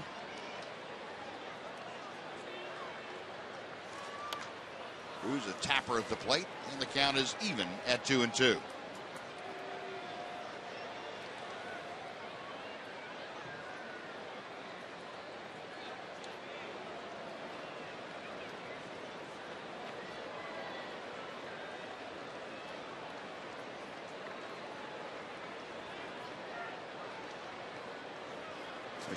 Scherzer's giving all the signs of being a guy who's really laboring right now. Shrugging the shoulders a lot and a lot of deep breaths. Cruz is swinging a miss, and Scherzer gets his 5th strikeout of the night. Well, the Rangers gone in the 5th. No runs, no hits. The Walker left stranded. On to inning number 6 we go. It's the Rangers 2 and the Tigers 1 on TXA 21.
answer. Eric Nadell, the Rangers' lead radio play-by-play announcer in '95, was his first year. Who was Eric's partner in that first season? The answer? Brad Sham. I bet Eric remembered that. I know he did. Eric, of course, will be inducted tomorrow night as a member of the Rangers Baseball Hall of Fame. And speaking of the Rangers Baseball Hall of Fame, we've got a guy up here now who is one of the all-time greats that ever put on a Ranger uniform. And I'm sure all of you folks remember Buddy Bell, Ranger third baseman extraordinaire. And Buddy, thanks for joining us. Good to see you. My pleasure, Buzz. It's nice to see you and Tag as well. It's Thank you, buddy. always nice to see you guys. Thank you. Thank you. Good time this weekend coming in town and catching up with a lot of folks? Yeah, we have. We've been here since the beginning of the game, ran into Burroughs, and of course Zig, who's been a great friend of mine forever, it seems like. So we ran into him and Jill, his wife. So his three boys. It's been a great evening so far. A great start to the weekend. Good. You didn't run into Joe Macko, did you? I mean, not yet, Buzz. I was looking for him. I'm sure he's doing something around He's here. usually sitting right over there. I don't see him, so I he's just had to check over there too. You know, it's funny. I've been, I come in here probably once a year, and it's so great. You know, some of the players that I know a little bit, but it's so great to see. Line drive to left. Murphy a little bit toward the line, able to handle that off the. It's so great to see guys like Macko and Hoggy and Tag. That's the best part of playing. And I don't really remember like one game that I played, but I certainly remember the guys that I played with. Yeah. The cops and the ushers and the clubhouse guys. I mean, that's the best part of it. Did you ever think, I asked Charlie this when he was up in the booth, back in the old days at the old ballpark when we were struggling to draw 20,000, that you'd be in this ballpark seeing these kind of crowds for the Rangers? Well, my grandson is here, too, for the weekend. Is he? Ricky's boy. Uh-huh. And it's so neat, and I try to explain to him about the old ballpark. It's really kind of hard to explain. Yeah. But, you know, I don't think any of us would have. I mean, obviously, we'd like to play in this beautiful ballpark, but the old ballpark was all right with us. Yep, it was for me. It was the big leagues. I was glad to be there. Absolutely. Yeah, I have never talked to a ball player that didn't echo exactly what you said, that the games were great, playing was great, but the things that you have are the memories of your teammates and your friends. That's what it's all about. Everybody says that. And that's what's neat about this weekend. And I understand Toby's here too. Toby's working with the Tigers, so I'm hoping to be able to see him tomorrow as well. I don't know if he's on the bench, but he's a great friend too, and it'll be good to see him tomorrow. Well, I know if he's here, you're going to find him. I'll find him. Yeah. You know, he tries to sneak out every once in a while. So I got to kind of sneak up on him, I think. Well, Toby has said for the last 5 years that this is going to be his last year. Yeah, I know. So, yeah. I'll believe that. Well, you know, a funny story is, you know, every time I got a manager's job, I'd call him and ask him if he'd be the hitting coach. And he always turned me down, except for the 1 year. And actually, I wish he would have turned me down. But he's such a great coach, and I'm sure, you know, he's doing a great job with this team here, obviously.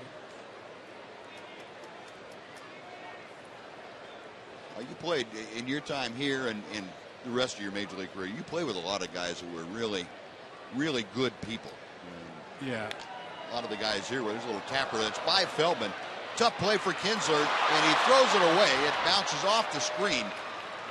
The Dirks is going to be safe at first on the infield single. Unfortunately, the screen saving Ian Kinsler an error. A two-out single for Dirks. That'll bring up Miguel Cabrera. Scott gives a good shot.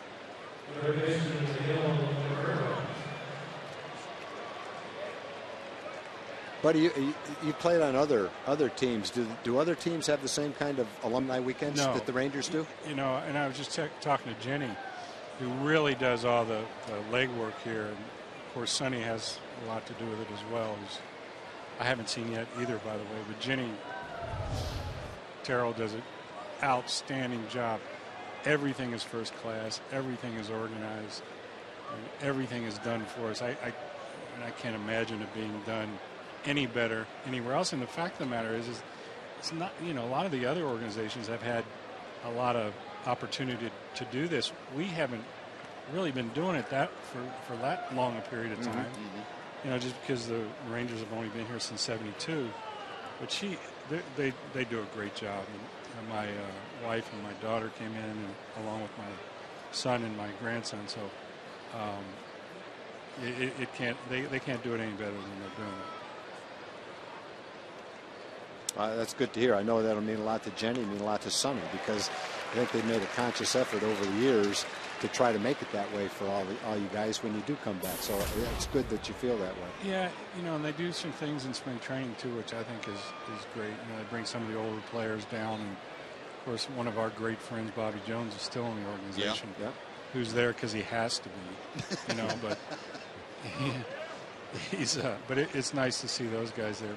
Pete O'Brien's down there as well. Pretty good sinker down and into Cabrera, and he pounded that off his sore left ankle again. This guy can hit, huh? Oh, we were talking about him earlier.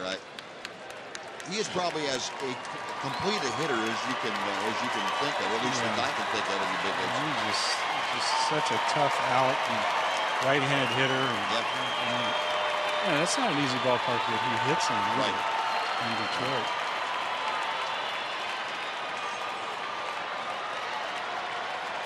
Trying to force himself to have that mind over matter deal with that left ankle is going to be barking at him. That's the third time he's hit it now in the last week and a half for a foul tip. 0-2 the count. Dirks the lead from first. Feldman a long hold, now back to the plate. Talking with Buddy Bell. Buddy, of course, part of the 40th anniversary all-time team. And looking back over the time you played with the Rangers, what are some of your most favorite memories of Ranger baseball? There was quite a bit.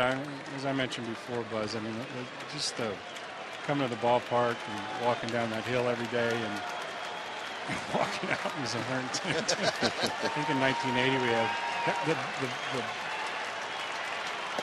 the craziest memory was, I think we had like 60 or 70 days that we started the game over 100, and somebody told me that a couple years ago. I didn't really pay much attention to it, but I wouldn't change any of the years I had here for anything. We didn't win a lot, but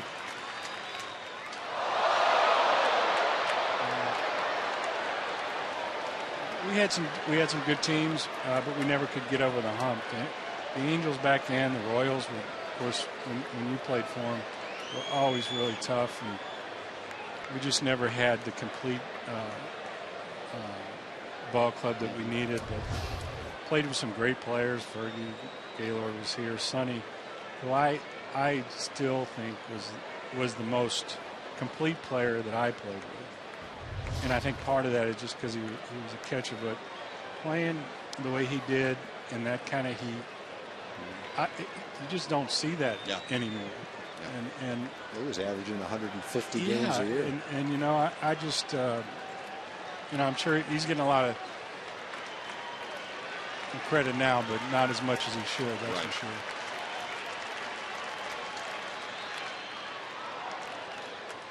But Al Oliver, I don't know if I mentioned him, and we had some. I don't think we had a lot of Hall of Famers, but we had a few capable guys. That's for sure.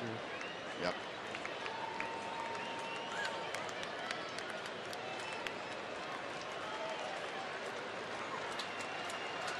Still 2-2 to Cabrera.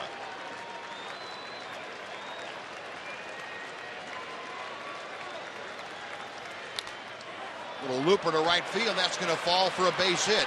Dirks will stop at second base as Cruz gets to the ball in a hurry. And the Tigers now with 2 outs have runners at first and second for Prince Fielder.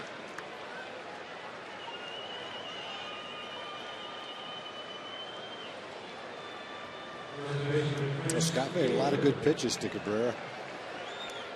He battled up there, swung a lot of pitches that were borderline pitches. Ended up with a little soft single to right center field.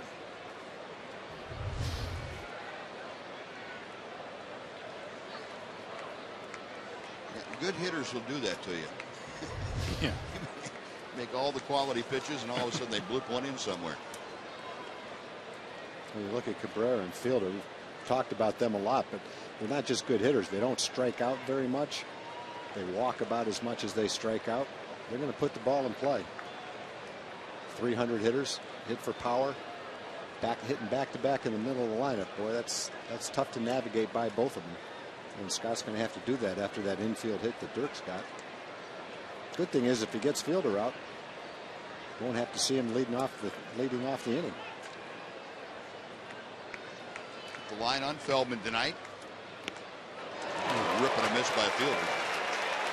He doesn't get cheated very often in the swings he takes. You know, this kid was, when I was managing in Detroit, he would come out with his dad when he was about 11 or 12 and pepper that right field porch. I mean, he was about as big as he is now too, but he could always swing the bat. When he was a young kid, you could tell that he was going to be really good at some point. And he plays hard too. He plays every game too. He doesn't take days off. 200, longest streak going in baseball right now. 294 straight games. Oh, is that right? Yeah. It doesn't surprise me. 1 ball, 1 strike to count.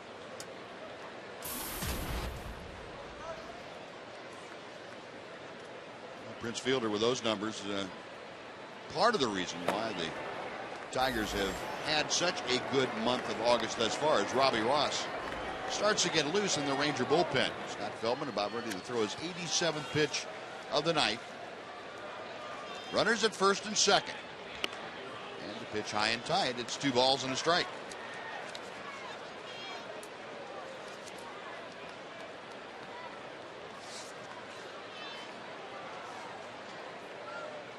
You're Chicago White Sox, buddy.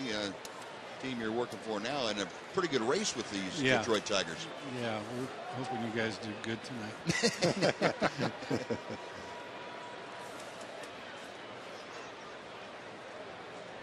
Feldman back to the plate.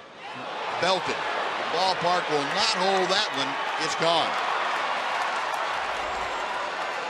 Fritz Fielder with his 20th home run of the year, a 3-run blast, and he has turned the game around. It's now the Tigers 4 and the Rangers 2. Scott got the first 2 outs of the inning, then a little dribbler by Dirks got Cabrera and Fielder to the plate. And you have to make good pitches, that's for sure. In that situation, the Fielder, he's bearing down, and like Scott got a splitter near the middle of the plate. And Fielder's just not going to miss that pitch. That's just not where he tried to throw that ball.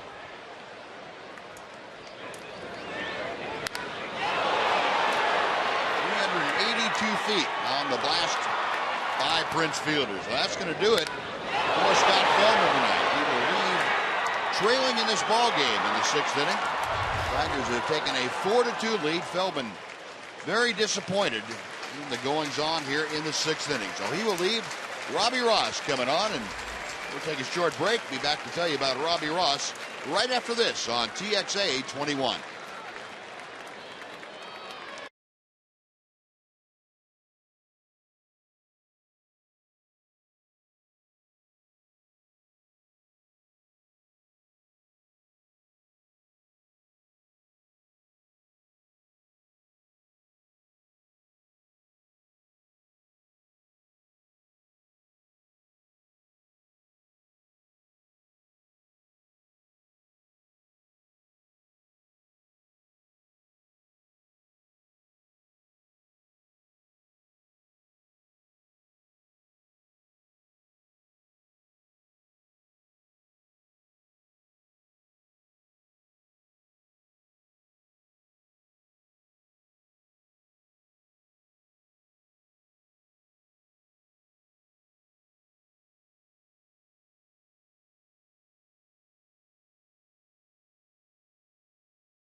all the damage thanks to Prince Fielder's 20th home run of the year, 3-run blast, and Robbie Ross has been summoned from the bullpen to take over for Scott Feldman. A terrific year for Robbie. 6-0 record. His ERA is under 2. It has been all year long. Good opponent's batting average. Went to spring training, just glad to be there. Pitched so well they had to keep him, and now he's having a great season for the Rangers. Wasn't this guy in A-ball last year? Yes. For a while, then he finished up in Double A. Yeah. I think I saw him in A-ball. Yeah, he was a starter. Didn't really have a left-hand reliever in spring training, so they tried him. He pitched better than anybody else and started the season as the only lefty out of the bullpen. He's been amazing, having just turned 23 during this season. He has shown no fear at all. He's something. Yeah, I liked him last year. It was in Myrtle Beach, right? Mm-hmm. Yeah. 2-1 the count to Brennan Bosch. Bosch 0 for 2, a couple of ground outs tonight.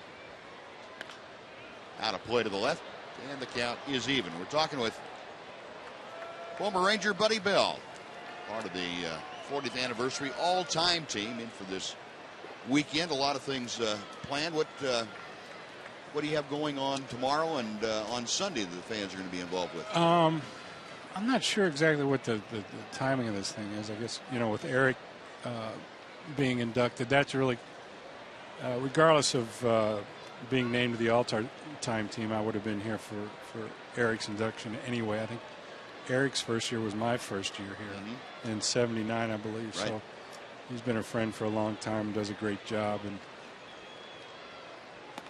so we're going to, with my grandson here, I'll be doing something before I get to the ballpark. I could do something for John Blake around 4 or something. But before that, I think we're going to kind of head out and see some of the places we used to live and things like that. Just kind of reminisce a little bit.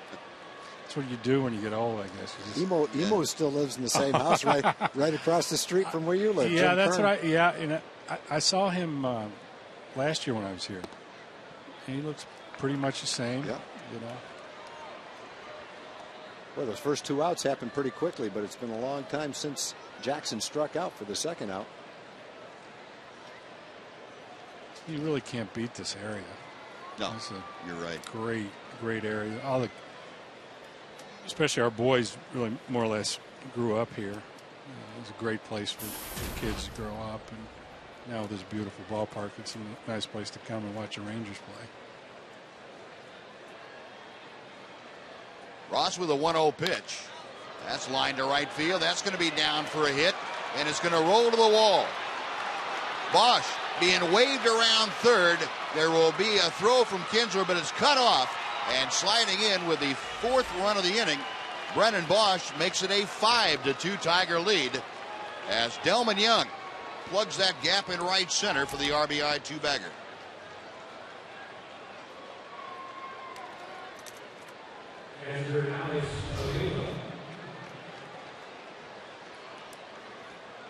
Well, the Tigers have been swinging the bats well for the last week. They've got a lot of good hitters in their lineup. You have to make good pitches to get them out. They're not all having great years, but most of them are swinging the bat pretty well right now.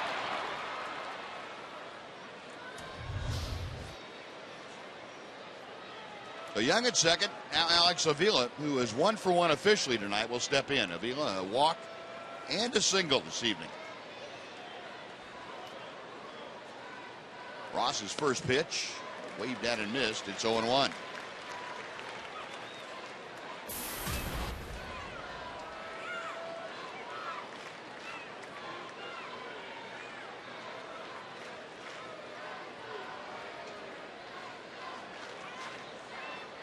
Ross a check of second.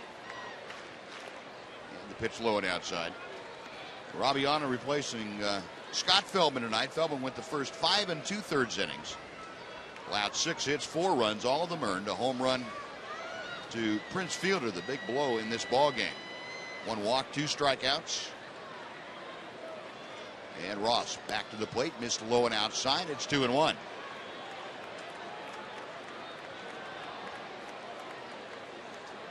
Brought us some pretty good luck this inning, buddy. Yeah. Sorry, Tag. It's all right. I know you want to win this one just as bad as we do. This isn't the first time I've done this.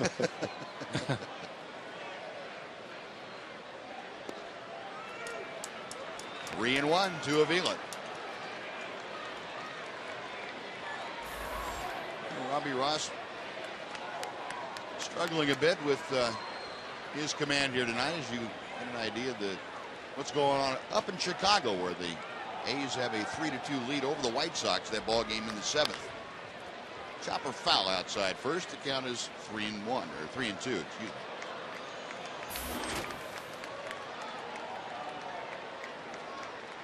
So the Tigers are going 2 for 3 tonight with runners in scoring position, hitting a major league best 297 in those situations. Delman Young, the latest hit with a runner in scoring position.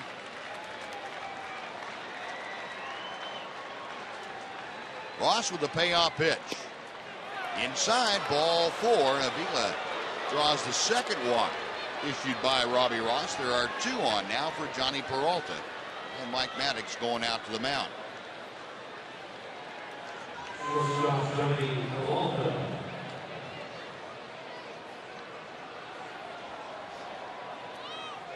It's unusual for Robbie to come into a game and give up anything, let alone a couple of walks out of 3 batters. Tanner Scheckers is going to start getting loose. Generally, Robbie comes in, throws a lot of strikes, and he's out of there quickly.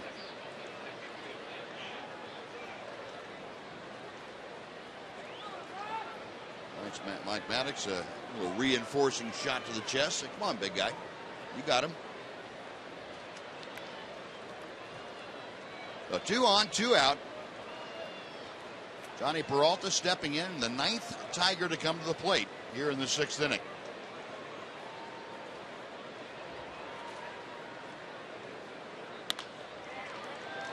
Elvis Andrews will underhand to Kinsler, and that will do it. Buddy, all right, Buzz. Thanks very much for joining us. Probably see you guys tomorrow. Buddy. All right, thanks for having me. Buddy Bell, one of the best. Thank you. 5-2 Tigers. Bottom of the 6th coming up on TXA 21.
It's time now for the Sonic Slam Inning, brought to you by Sonic. Tonight, the jackpot is worth $100 and dinner for 2 at Sonic Drive-In. Tonight, the Rangers are hitting for Missy Livingston from Graham. And if a Ranger hits a grand slam during the inning, Missy Livingston from Graham will win $25,000. You can register at any participating Sonic restaurant. The Rangers could use a couple of slams this inning. They trail now 5-2. That swing right there ought to do it, too. That's the one. He's thinking the same thing. Yep.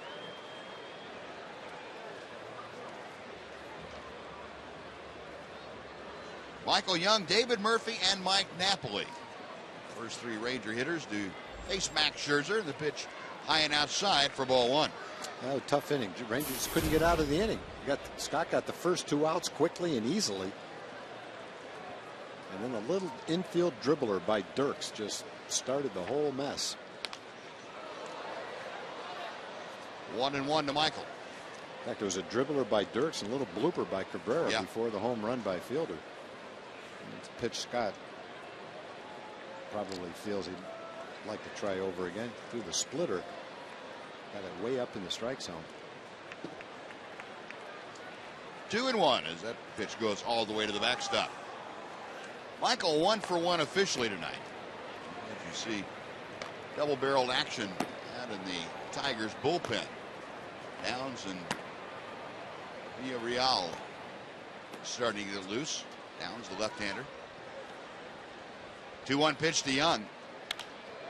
Line drive, base hit to left field. And Michael 2 out of 2. And the Rangers start on the comeback trail with a Young single here in the 6th inning. Now, Rangers have had a lot of base runners. They haven't had the big hit like Fielder's home run, but they put a lot of men on base against Scherzer, who's up around 100 pitches on a hot night. The Rangers perfectly capable of coming up and popping a big number up on the board themselves. 1 on, nobody out. And David Murphy, who sent Austin Jackson almost to the 404 sign in deepest left center field last time up, will step in. 0 for 2 tonight is Murph. And a strike at the belt.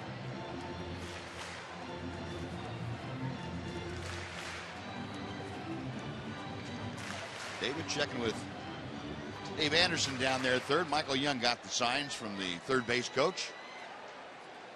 Modest lead at first, and the pitch way outside. And Scherzer threw the changeup that missed wide. It's 1-1 now.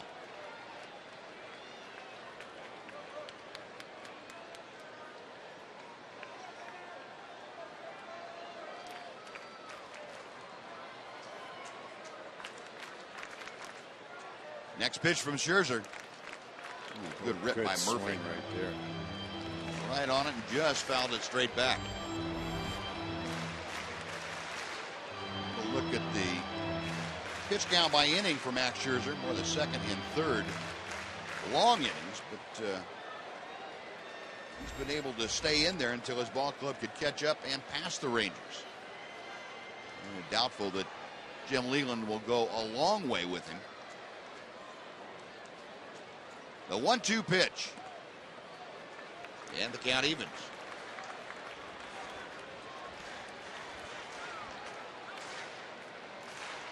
And normally when the starting pitcher has a rough inning or two early in the ball game, that kind of takes it away in the tail end as far as the stamina is concerned. That's when managers and pitching coaches really keep an eye on it. David Murphy caught looking at a pitch on the outside corner at the knees. He is gone for out number 1.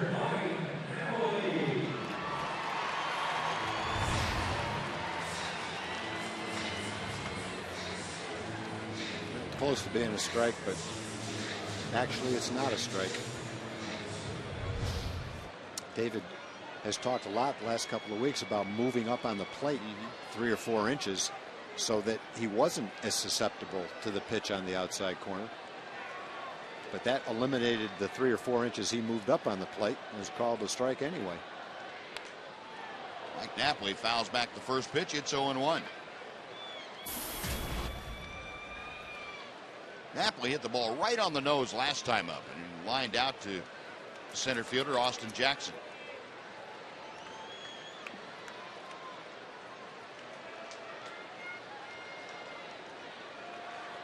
Young at first after a leadoff single.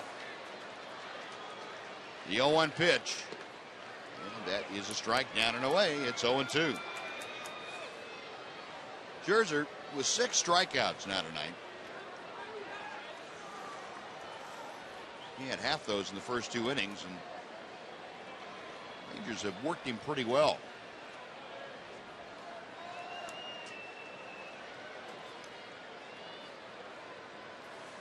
The 0-2.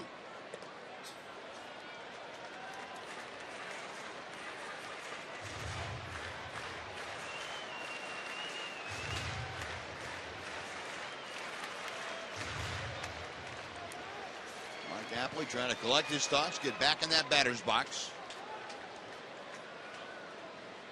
We'll go back about 3 weeks. Tapley 8 hits in that time span. 5 of them have left the ballpark. And he strikes out swinging here. Back-to-back punch-outs. There are now 2 away.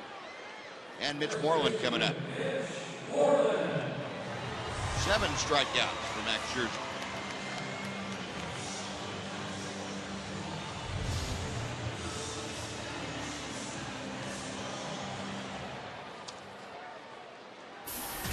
Mitch Moreland had an infield single his last time. He is 1 for 2.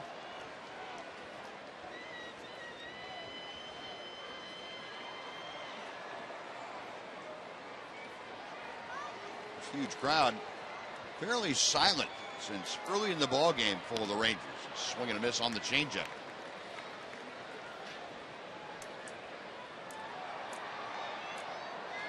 Rangers will look back at the opportunity they had in the 2nd inning. Their first 2 men aboard, and fans getting into it at that time. They were not able to score. They did score 1 run in the 3rd and left the bases loaded. And Moreland fouls the next pitch back.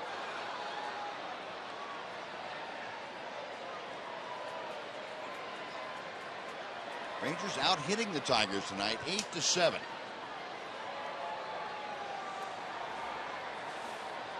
But as Tom told you, that one big swing of the bat by Prince Fielder has made the difference in this ball game. The 3-run home run in the top of the 6th inning.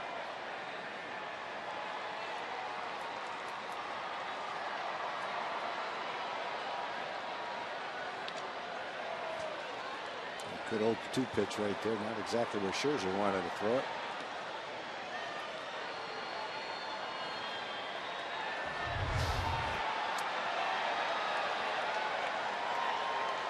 It's a little better than it looked. Mitch had a pretty good swing at it. It was on the outside corner.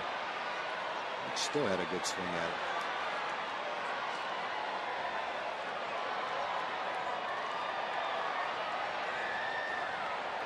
Sevilla flashing the signs, and Scherzer picks out one he wants. Again, the 0-2 pitch. Swung on and foul tipped into the glove of Avila. He hangs on for the strikeout. So after the leadoff single, Scherzer strikes out the side. We're going to the 7th in Arlington. It's the Tigers 5 and the Rangers 2 on TXA 21.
Thomas again, Joel. Hey, thanks, Buzz. You know, this weekend fans will get a chance to see some of the greatest Rangers of all time as they do the all-time Texas Rangers team on the field tomorrow. And John Blake with the Texas Rangers is here to tell us about that. John? Well, Joel, I think we have a real special ceremony tomorrow night. 22 players were selected for the all-time team. Going to have them come out, run to their positions. It should be great, followed by the induction of Eric Nadel as the 15th member of the Texas Rangers Baseball Hall of Fame. Ceremony is going to start at 6:40. We've moved first pitch for the Tigers-Rangers game back to 7:30. Expect the ceremony to go to about 7:15. It's going to all be covered on Fox Sports Southwest tomorrow night. I think it's going to be a great night here at the ballpark. All right, sounds like it. A chance to see some of the greatest Rangers of all time. Back to you, Buzz. All right, Joel, thank you. Looking forward to that, and even better if we had a Ranger come back tonight to work into tomorrow also. Warren Fonte grounding out against the new Ranger pitcher, and that's Tanner Shepard. I see Tanner's numbers on the season. He's been throwing the ball well. The numbers are not great looking now, but compared to what they were 6 or 7 appearances ago, they're getting a lot better. Tanner had a couple of bad outings early. He's been throwing the ball nicely. Facing Austin Jackson. Jackson 1 for 3 tonight. 4th inning triple turned into the first Tiger run of the evening. Line drive to right. Cruz in a hurry. Dives, can't get it. It's by him and rolling to the wall. And Jackson is turning on the burners. He's going to try for 4. Here comes the relay from Kinsler. He slides in safely with an inside the park home run as Austin Jackson got it in the right field corner and rounded the bases before Cruz could get it back. And the Tigers lead 6-2. It was a great try by Nelly, but that's the risk on a ball like that. There's no one there to back it up. And when a fast runner hits that ball and you dived for it that close to the infield, you've got a long way to go to get back to the ball. And by the time Nelly gets up and does that, Jackson's able to circle the bases. Goodness gracious. He can pick him up and lay him down, can he? And you can see where that ball hit it. It's a good try, but never really had much of a chance to catch it with a dive. Can't fault the effort, though. Here's Andy Dirks. He takes a strike. And it's 0-2. That's one as a hitter. As soon as you see the man dive and the ball go by him, that's all you're thinking right there. You've got that kind of speed anyway. The rest of us are thinking triple, but he's thinking inside the park home run.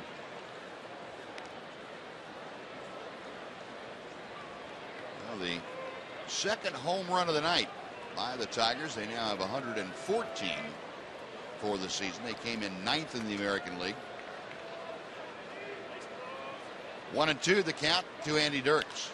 Fastball fouled away to the left.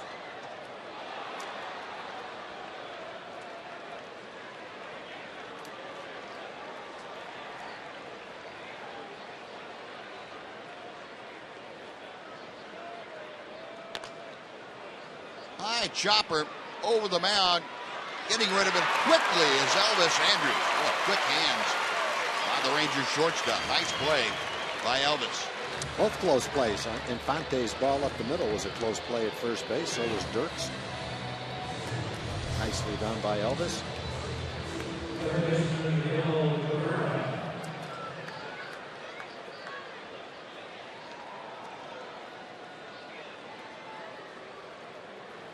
Nice play by Elvis Andrews, getting the word that Austin Jackson's inside the park home run, the first since in this ballpark since Craig Gentry's inside the park home run last year. And the first Tigers inside the park home run since Curtis Granderson did it against the Yankees back in 2007, August 26th of that year.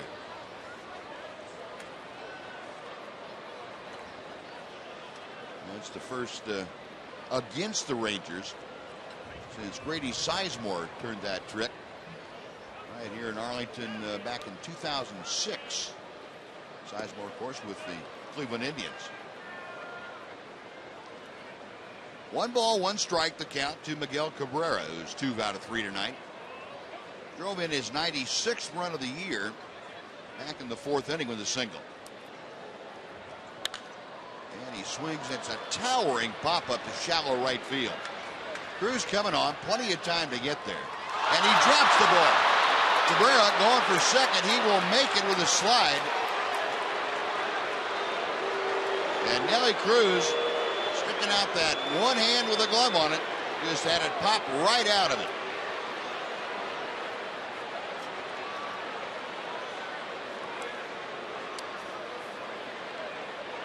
Well, you won't see that very often from Nelly or any big league outfielder. Nelly tends to catch the ball with one hand. That's just the way he does it. The ball just hit off the side of his glove. See that maybe one time out of 100 or more than that.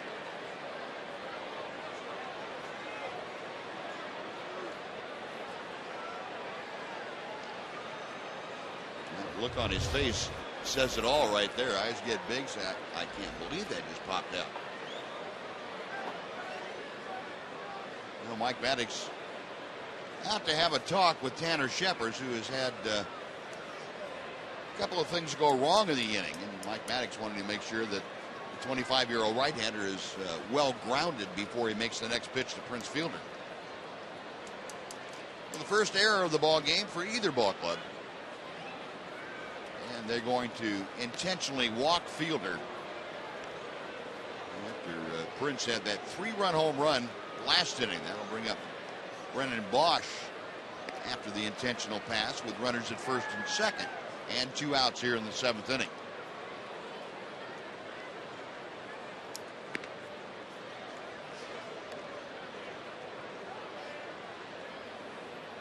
And Tanner Scheppers with the 4th wide one. Fielder will head on down to first. First and second now, and Bosch coming up 0 for 2 officially tonight.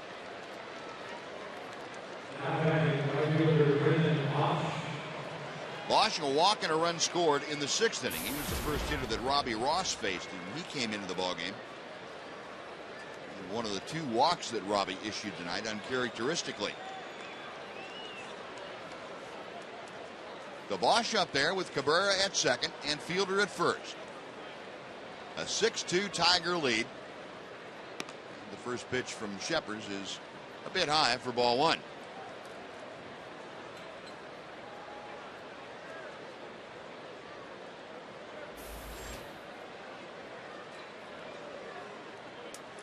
And in Chicago, the White Sox have come back in the bottom of the 7th inning to tie Oakland.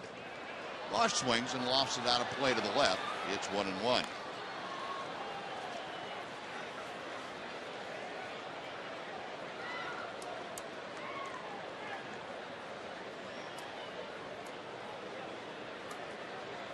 Bosch hitting at .253. Remember last year in this ballpark, Bosch had a 2-home run game. His career best. Takes that breaking ball that's high from Scheppers. 2 balls and a strike.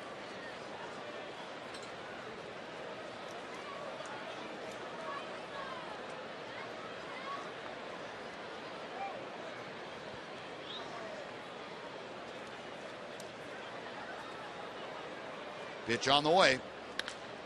Ground ball cut off by Beltre. Looked at second, has to go to first because Kinsler was playing Bosch over to pull, and that'll do it. But the inside the park home run by Austin Jackson gets the Tigers on the board again. We'll head to the bottom of the 7th. Detroit 6 and Texas 2 on TXA 21.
Night Baseball on TXA 21 is brought to you by Sports City Toyota. Go to sportscitytoyota.com. We'll deliver anywhere in Texas. And the Rangers trailing by 4 as we head to the bottom of the 7th inning, and they will not face Max Scherzer any longer as Octavio Dotel is coming to the ballgame. He'll take over for the Tigers starter. Dotel, still tough to hit after all these years. Look at his numbers, 37 innings, 51 strikeouts, a 197 opponent's batting average. He's pretty much been doing it for, I'm not sure how many years, 15 years. Been on a lot of different teams. Usually has the setup relief role, and he's been doing it well. Seems like every year he's in someone's acquisition in a pennant race. Tigers are glad to have him for the 7th inning. That seems to be his role. So, folks, here's the Toyota Trucks on the road American League Baseball scoreboard for you. Baltimore 7-1 at home over Kansas City tonight. That's a final. Boston defeated Cleveland 3-2. Boston snapping a losing streak, and the Yankees win again. They defeat Toronto 10-4. Told you, Chicago and Oakland all tied up. Top of the 7th in Minnesota, Tampa Bay really putting it to the Twins, 12-3. And they are in the 3rd inning now out in Anaheim. Seattle and the Angels are scoreless. Quinton Berry has entered the ballgame. He will take over in left field. And moving from left to right is Andy Dirks. Well, Berry will hit in the number 5 slot, previously occupied by Brendan Bosch. So Dotel ready to work to the top of the Ranger order. Kinsler, Andrews, and Hamilton. Rangers trailing 6-2. And a little check swing pop foul that will go over the Ranger dugout. Out of play is how Ian's at bat starts. Kinsler 1 for 3 tonight. A double and a run scored.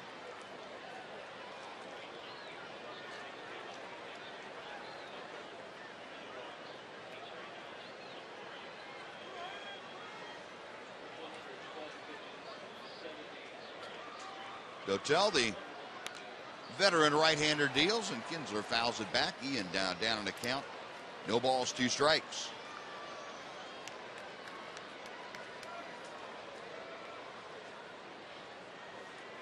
Dotel, the 38-year-old right-hander out of Santo Domingo in the Dominican Republic, signed with the Tigers as a free agent this last December. Kinsler swings, drives one to left field. Berry, though, after going back a couple of steps, stops and makes the catch for out number 1.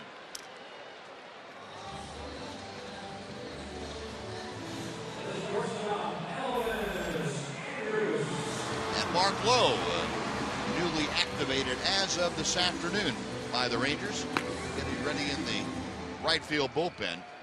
Rangers activating Lowe and designating Alberto Gonzalez for assignment. So they are playing basically with 1 more reliever and 1 fewer bench player now. They have 8 relievers and only 3 extra men on the bench.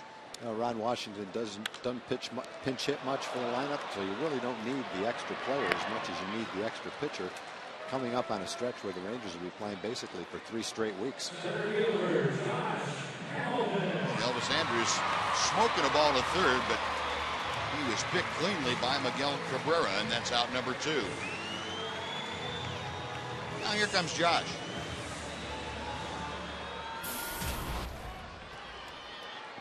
Hamilton a walk, a solo home run, and a strikeout tonight.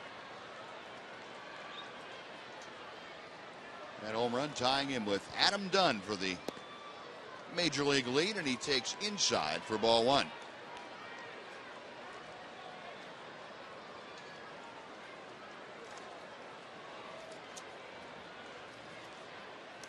Dotel sets the 1-0 pitch. Slow breaking ball, and Josh able to foul it away. That evens the count now at 1-1.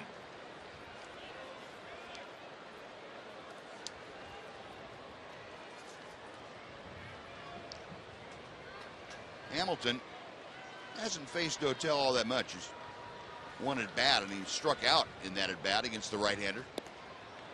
Waves at a 92-mile-an-hour fastball away with no success. It's 0-2. And the Mariners, in their half of the third inning, still batting, and they're now leading the Angels by a 2-0 count.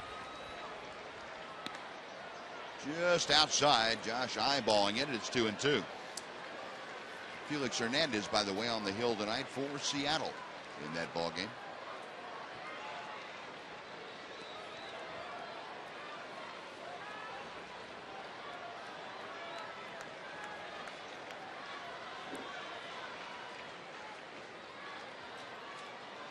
Dotel okays the sign. And the 2-2. Back to the screen goes that foul ball.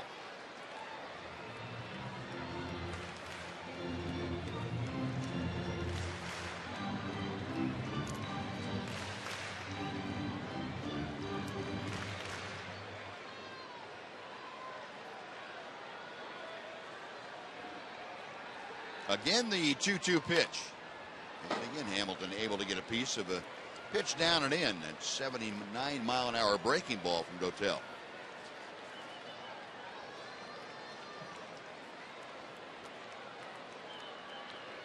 Yu Darvish and Joe Furukawa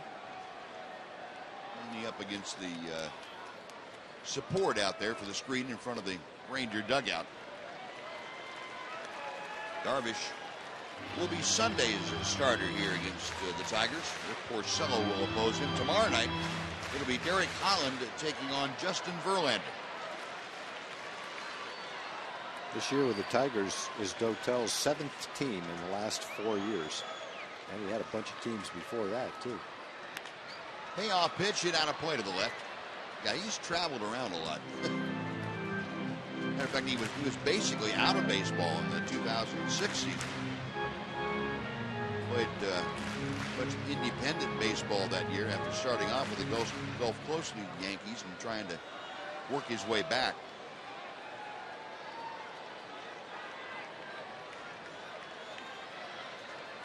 Again, the 3-2 coming to Josh. Got inside a little bit on him, a pop-up shallow left center. Backing out is the shortstop Peralta. He puts it away, and the Rangers go in order against Dotel in the 7th. After 7 complete, Mark Lowe coming on. He finds his ball club trailing the Tigers 6-2 on TXA 21.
To guarantee your seat for Rangers ballpark for the postseason.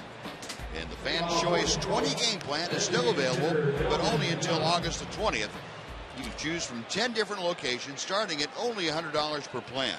You can do that at TexasRangers.com, or you can call 972-RANGERS, extension 3. Now Mark Lowe getting back into the action since first time since way back in June. He'll be on here to pitch the 8th inning, and you get a look at the Mark Lowe numbers for the year. Lowe just activated today off the disabled list, had several rehab starts. And first ball swinging is Delman Young. He skies to right field. The new right fielder, David Murphy, toward the line and makes the catch for out number 1. Craig Gentry into the ball game now. He will hit in Nelly Cruz's spot in the lineup. Nelly Cruz had to leave the ball game with an apparent injury of some type. Josh Hamilton moving from center over to left. We saw David Murphy in right field. It's got to feel good to Mark Lowe to get back out on the mound. Been on the disabled list. I don't think any of the players enjoy being on the disabled list and then having to go on a rehab assignment. But Mark did the work, and now he's back in the big leagues, right where he wants to be. And a check swing by Alex Avila. You couldn't stop it in time. It's 0-1. And Seattle now up 5-0 over the Angels. Still hitting in the top of the 3rd. Well, that's Irvin Santana, who's been getting bounced around a little bit this year. On paper, it looked like a good matchup for Seattle. King Felix.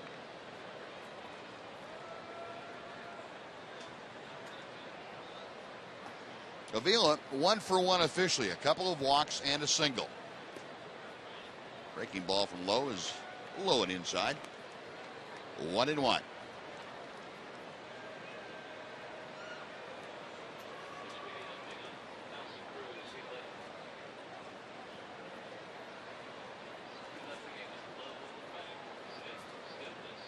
Getting the report on Nelson Cruz, who had to leave the ball game. He's reporting low back stiffness, and that's the extent of it right now. As Alex Avila takes a strike to even things. Make it 1-2. I think anytime you dive for a ball like that, you risk that kind of an injury. Lower back stiffness. Nelly hit the ground hard, diving for that inside the park home run that Austin Jackson hit.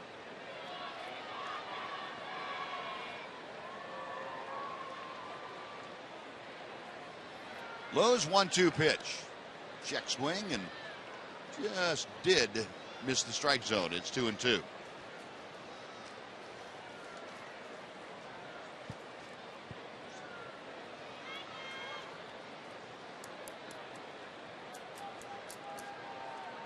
One out, bases empty.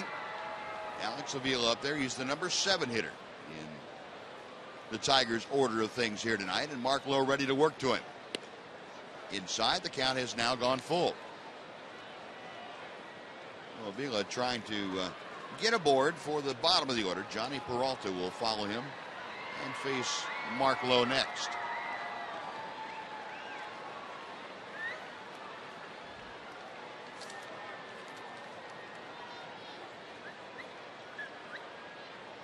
Mark Lowe ready, and the payoff pitch.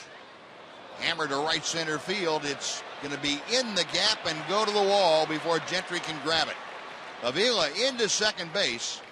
A 1-out double off of Lowe has him in scoring position for Johnny Peralta. Avila's had a good night. A single, a double, and 2 walks. Been on base all 4 times. 17th double for him this year. Had 33 doubles last year.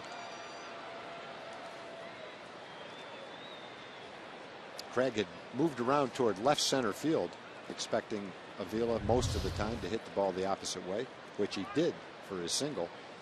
That time he pulled it a little bit, found the gap out there.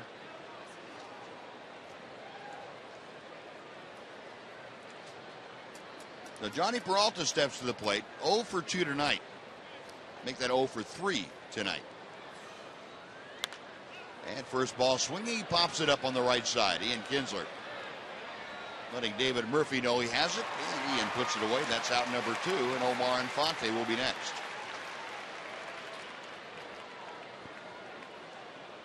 Low gets the pop out. And now Infante, who is 0 for 3 this evening, will step into the plate.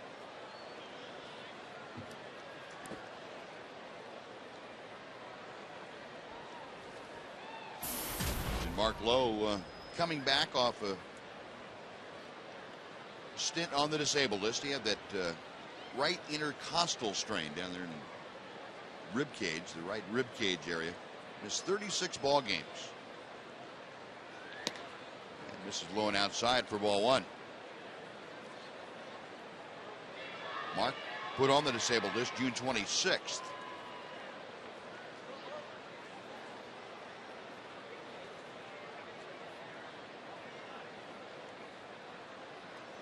Right-hander's ready.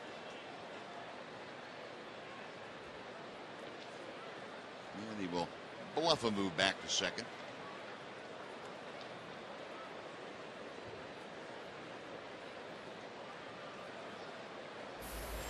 And Michael Kirkman, left-hander, loosening in the Ranger bullpen.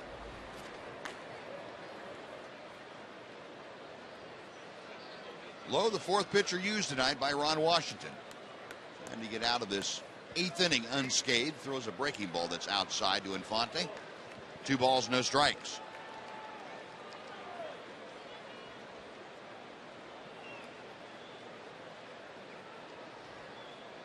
Tigers acquired Infante in a trade with the Marlins.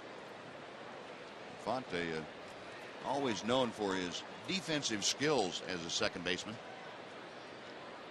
And the Tigers really didn't have a shoe-in at second. And that pitch is low. It's 3-0. Yeah, Infante over the years become a tough out at the plate too.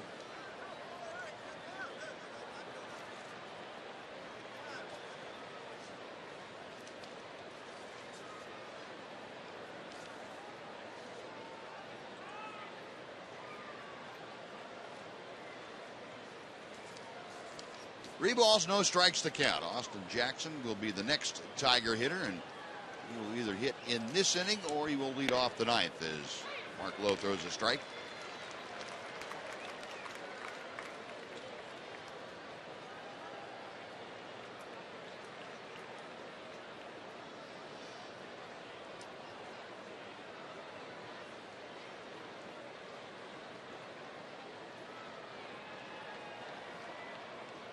Right-hander's ready.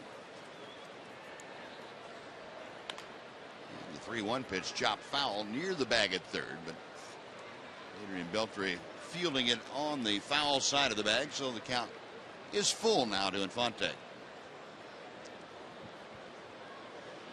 Folks, you're thinking about coming out, not too many tickets left. You better get on TexasRangers.com or call 972-RANGERS immediately, if not sooner.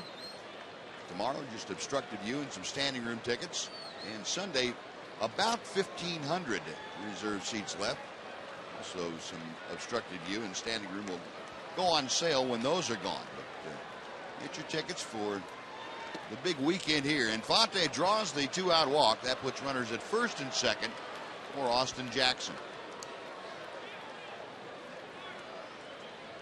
You heard John Blake talking about the continuation of the big weekend. The ceremonies tomorrow night before the game, starting about 6:40, honoring the 40th anniversary all-time team, and the induction also of Eric Nadel into the Rangers Baseball Hall of Fame. That'll be followed at approximately 7:30 with the first pitch. Rangers and Tigers, and on Sunday afternoon a 2:05 game. Rangers going back on the road after that contest. Head to New York and Toronto. Jackson last time up, that inside the park home run. He was at that and also a triple this evening. He's 2 for 4.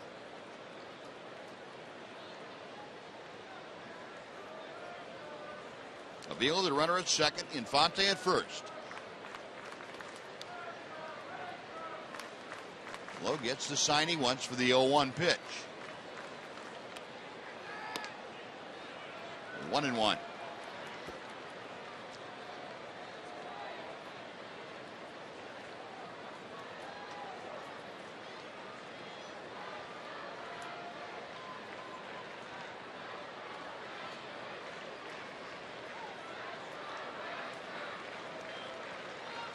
Jackson awaiting the 1-1. It's on the way, and it's low and outside. He checked his swing again on the breaking ball. 2-1, the count from Mark Lowe.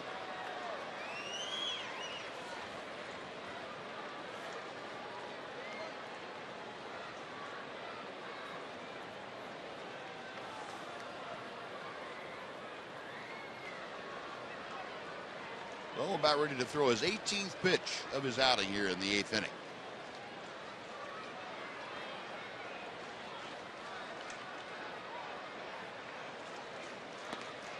That slider missed. Not missing by much with those sliders. They're good pitches. And again, Jackson's a much better hitter now after a few years in the big leagues. Early in his major league career, those could have been strikes anyway. That's how close they were. Those are pitches he would have swung at. Yeah, without a doubt. And those turned out to be pretty good pitches. They look pretty good, like pretty good pitches. Certainly close enough to be called strikes in that part of the strike zone. 3-1 pitch hit in the air down the right field line. Murphy over to take a look, but that ball will slice back and out of play, and the count is full. Well, here's the Honda flashback moment back in the 7th inning. Austin Jackson at the plate. Nelly Cruz making a great effort. Coming up short. The ball gets by him. Goes all the way into the corner. Austin Jackson turning on the Jets. And an inside the park home run. Check out the really big sales event now at your Honda dealer.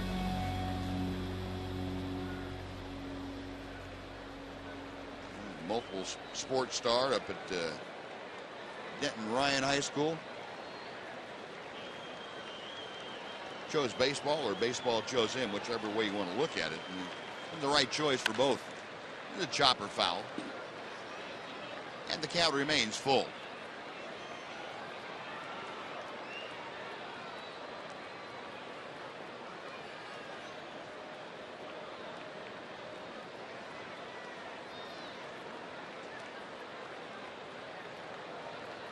Jackson stepping back in the batter's box. Alex Avila at second base will again be off and moving with the pitch, as will Omar Infante from first. There go the runners. Payoff pitch outside, ball 4, and that loads him up for Andy Dirks. And here comes Ron Washington. Sure that for his first outing, Ron Washington doesn't want to overtax Mark Lowe, but he also doesn't want this to get any further out of hand than 6-2. Rangers have an opportunity with a 4-run disadvantage, but any more would make it extremely difficult. So that's going to do it for Mark Lowe in his first outing. It'll be Michael Kirkman coming on from the bullpen, and while he makes his way in, we will take a timeout. Be right back after this on TXA 21.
Is finished for the night, and Michael Kirkman, the left-hander, on for his 14th appearance of the year. You can see how tough Michael's been to hit. Opponent's batting average is 176, but his ERA is 5.59. Walks have gotten in the way. He's walked 11 batters in 19 innings. Has a strikeout per inning. All the numbers add up to better numbers than the ERA. Just needs to be a little more consistent throwing strikes. But Kirkman has to come on here and get the left-handed hitting Andy Dirks with the bases full. Dirks 1 for 4 this evening. Kirkman is always working from that stretch. And the pitch to Dirks. Swung on, fouled away to the left. It's 0-1.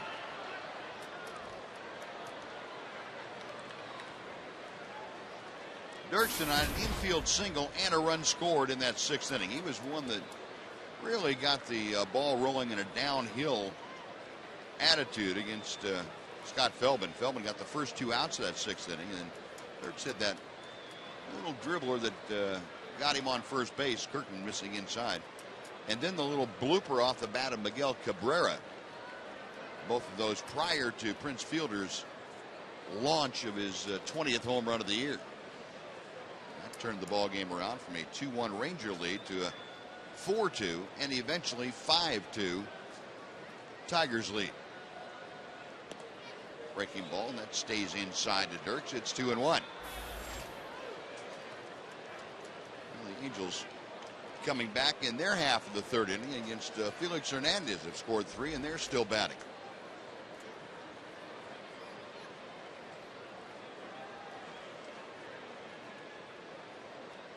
The 2-1 pitch.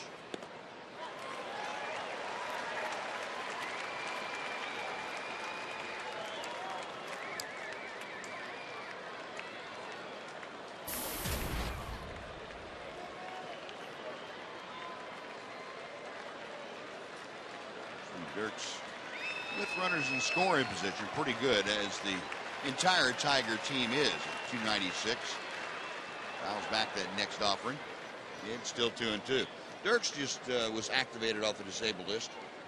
Been sidelined since the end of May with right Achilles tendonitis. He missed all of June and July. Came back off the disabled list on a week ago today, as a matter of fact.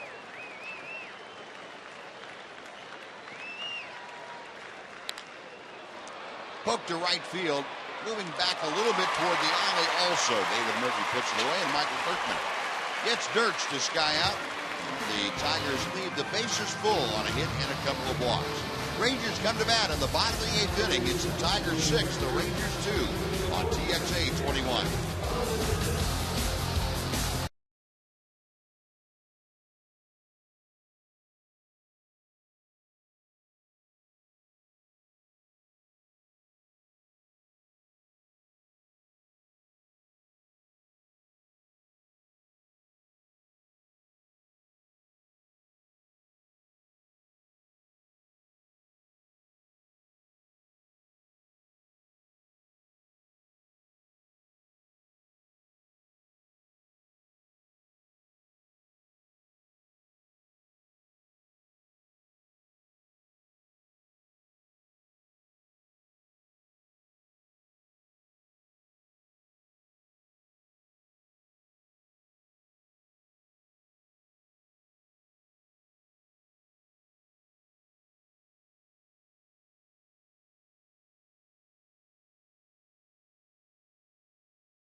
Reliant, bring the energy.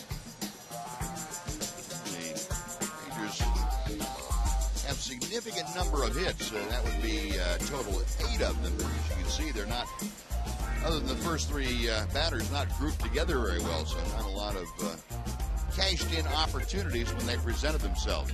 Josh Hamilton, his 31st home run of the year. That came out in the first inning. Michael Young, a couple of hits tonight. And Greg Maddux, Mike Maddox's brother, on hand here, talking with Ryan Dempster, and they knew each other pretty well in Chicago when Greg was up there and Ryan Dempster working for the Cubs on the north side. Octavio Dotel back to start the 8th inning against Adrian Beltre. And Beltre fouls off the first pitch. It's 0-1. Beltre, Gentry, and Young in this inning to face Octavio Dotel.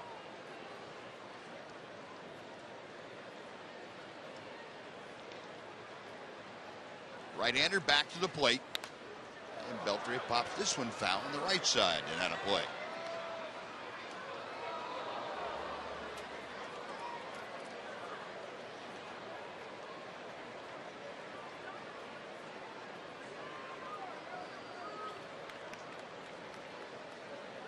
Adrian this evening hit by a pitch. Other than that, he has grounded out and flied out. So 0 for 2 officially. Batting average currently at .303 and waved at a sidearm breaking ball. He has gone on strikes. Dotel with his first punch out. That's out number 1, and it will bring up Craig Gentry.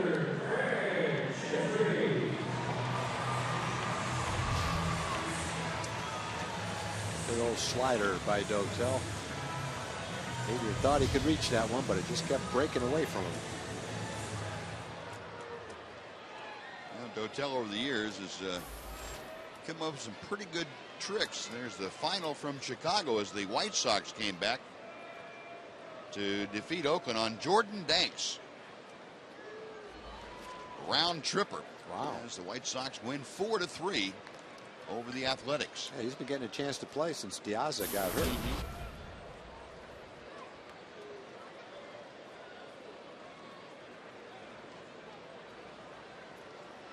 Greg Gentry, you see a .328 hitter as he faces Dotel. Up the middle, looping drive. It's caught by Infante just before it gets to the outfield grass. Gentry got jammed a little bit by Dotel, and it's a little humpback liner out to Infante. It's out number 2, and we'll bring up Michael Young.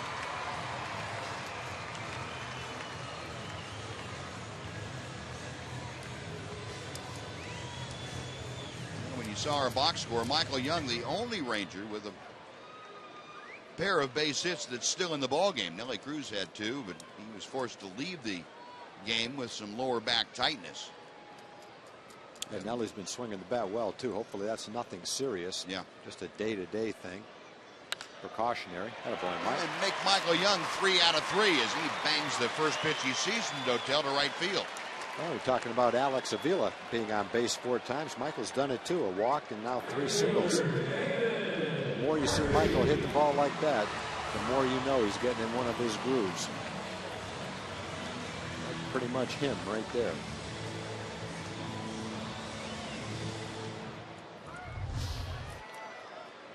Michael Young, a 3-hit night. He is aboard with 2 outs. And here's David Murphy, still looking for his first hit of the evening. Ball 1. Murph, a couple of strikeouts and a fly ball to deep center field.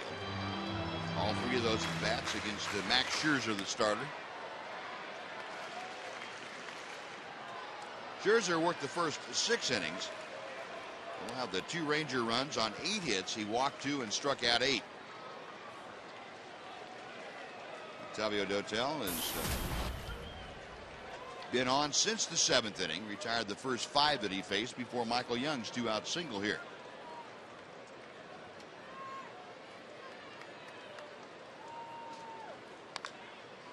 Hot shot right at the first baseman fielder. All he had to do was take a step to his left, grab the ball, step on the bag, and the Rangers are gone in the 8th. No runs a hit. They strand 1. 9th inning coming up in Arlington. The Tigers 6, the Rangers 2 on TXA 21.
nights, the Rangers take on the Twins in a 3:05 start, and the first 30,000 fans will receive a Ron Washington bobblehead, compliments of Plains Capital Bank.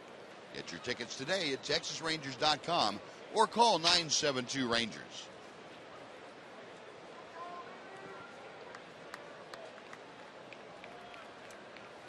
Ninth inning, and Michael Kirkman working to Miguel Cabrera. And the breaking ball is inside to the Tigers slugger. Cabrera 2 for 4 tonight, a couple of singles, a run scored, and an RBI.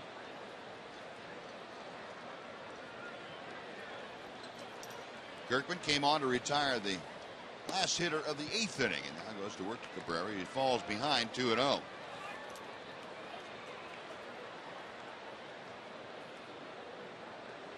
Well, all the Ranger relievers struggling to throw strikes after Scott Feldman left. Very unusual for Robbie Ross to come in and walk a couple of guys in a third of an inning. Tanner pitched an inning, walked a guy. Mark Lowe pitched 2/3 of an inning, walked a couple of guys. Not sharp with a command tonight. Yep.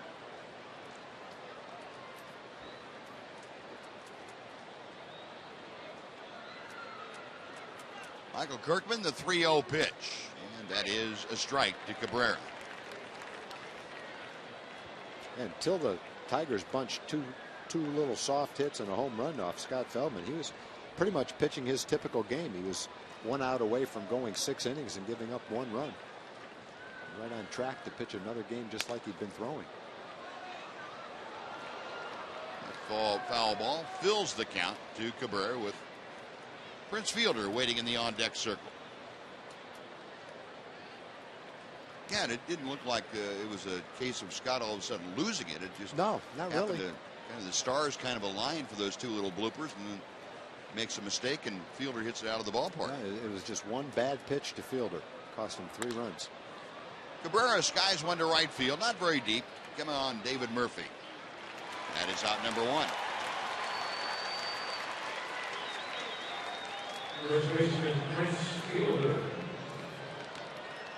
And here is the aforementioned Prince Fielder stepping to home plate. Fielder, that big 3-run home run in the 6th inning, the difference in the ball game. 20 for the year now for Fielder. And he has driven in 84. 314 the batting average. That's out of play to the left. It's 0-1. Here you go, Tom. There's the one mistake pitch you'd like to have back. Yeah, that was a splitter. Scott uses that like a changeup, and I'm sure he wanted to throw it down and away and leave it out of the strike zone. Instead, just got away from him, caught the middle of the plate, and Fielder really took advantage of it. Now ball cut off by Beltre moving to his left. That's out number 2.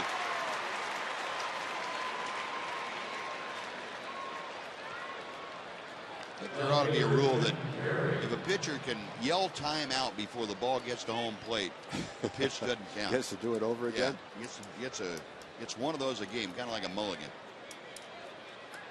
But you got to yell. I don't know before a pitcher that would vote against that.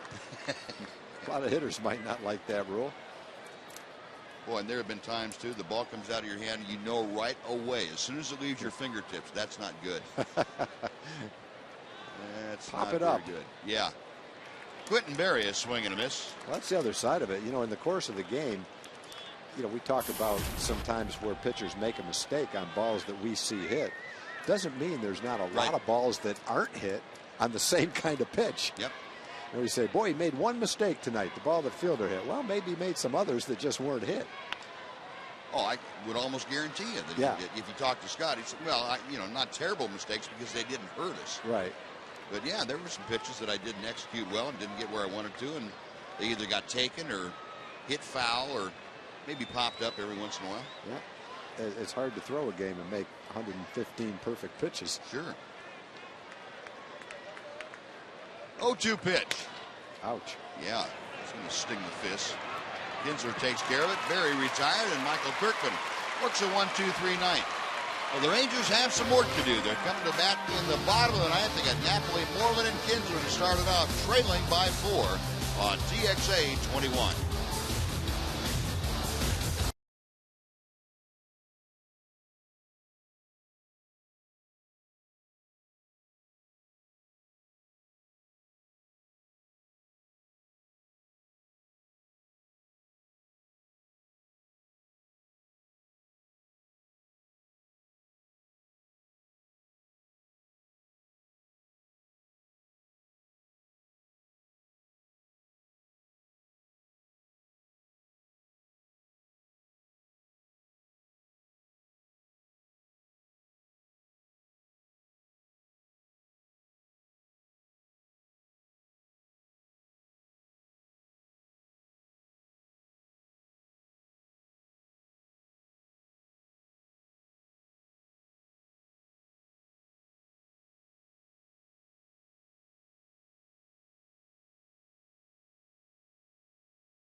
Rangers 47,255 on hand tonight, and we want to see the Rangers get in comeback mode. It's going to have to be against the closer of the Detroit Tigers, Jose Valverde. Valverde, one of the more stylish pitchers in baseball.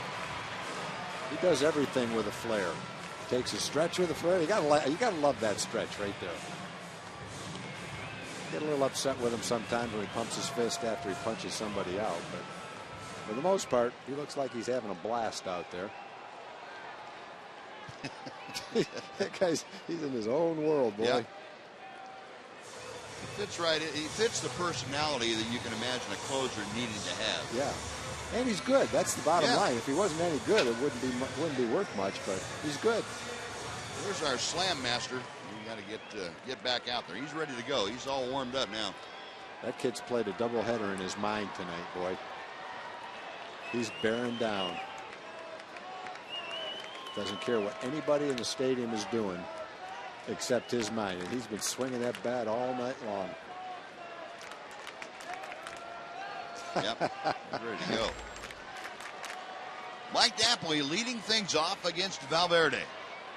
And a strike is thrown by the big right-hander. Napoli a couple of strikeouts and a hard liner to center field. 0 for 3.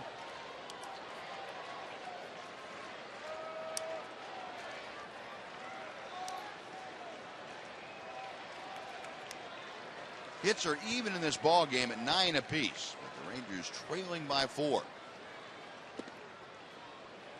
1 ball, 1 strike.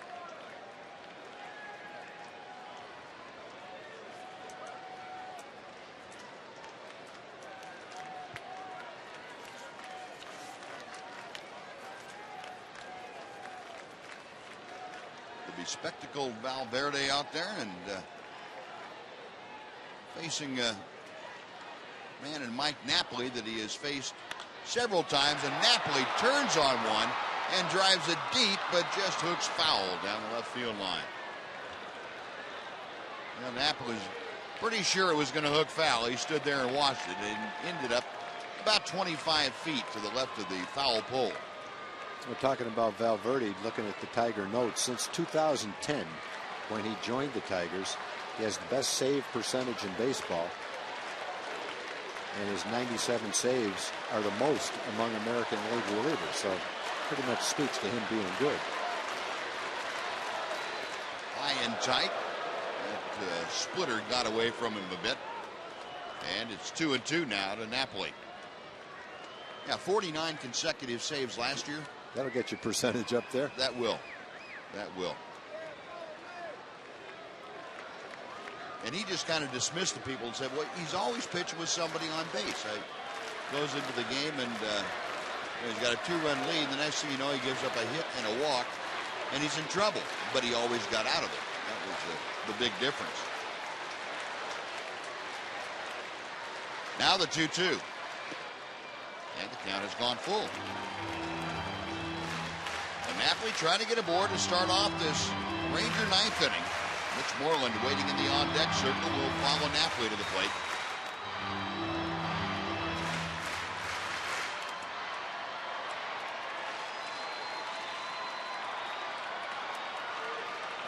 Knapp has drawn a walk against Valverde, and one of his 4 previous plate appearances. Payoff pitch on the way. Little tapper down to third. Cabrera waits for the easy hop. And Napoli favoring that left quad, not able to run it out very well. He is an easy goner at first base. 1 away for Mitch Moreland.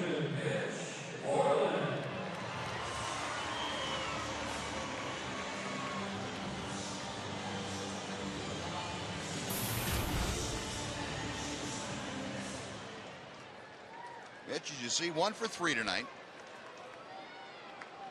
That infield single back in the 4th inning. He was shot down trying to steal.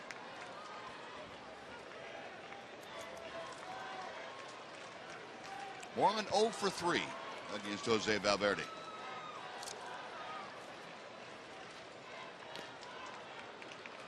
Oh, and 1 the count. Max Scherzer worked the first 6 innings for the Tigers. Allowed both Ranger runs on 8 hits. Octavio Dotel came in and worked 2 innings of shutout baseball, allowing only Michael Young's 2-out single in the 8th inning. And now Jose Valverde trying to close the door on the Rangers and stop the Rangers' 2-game win streak.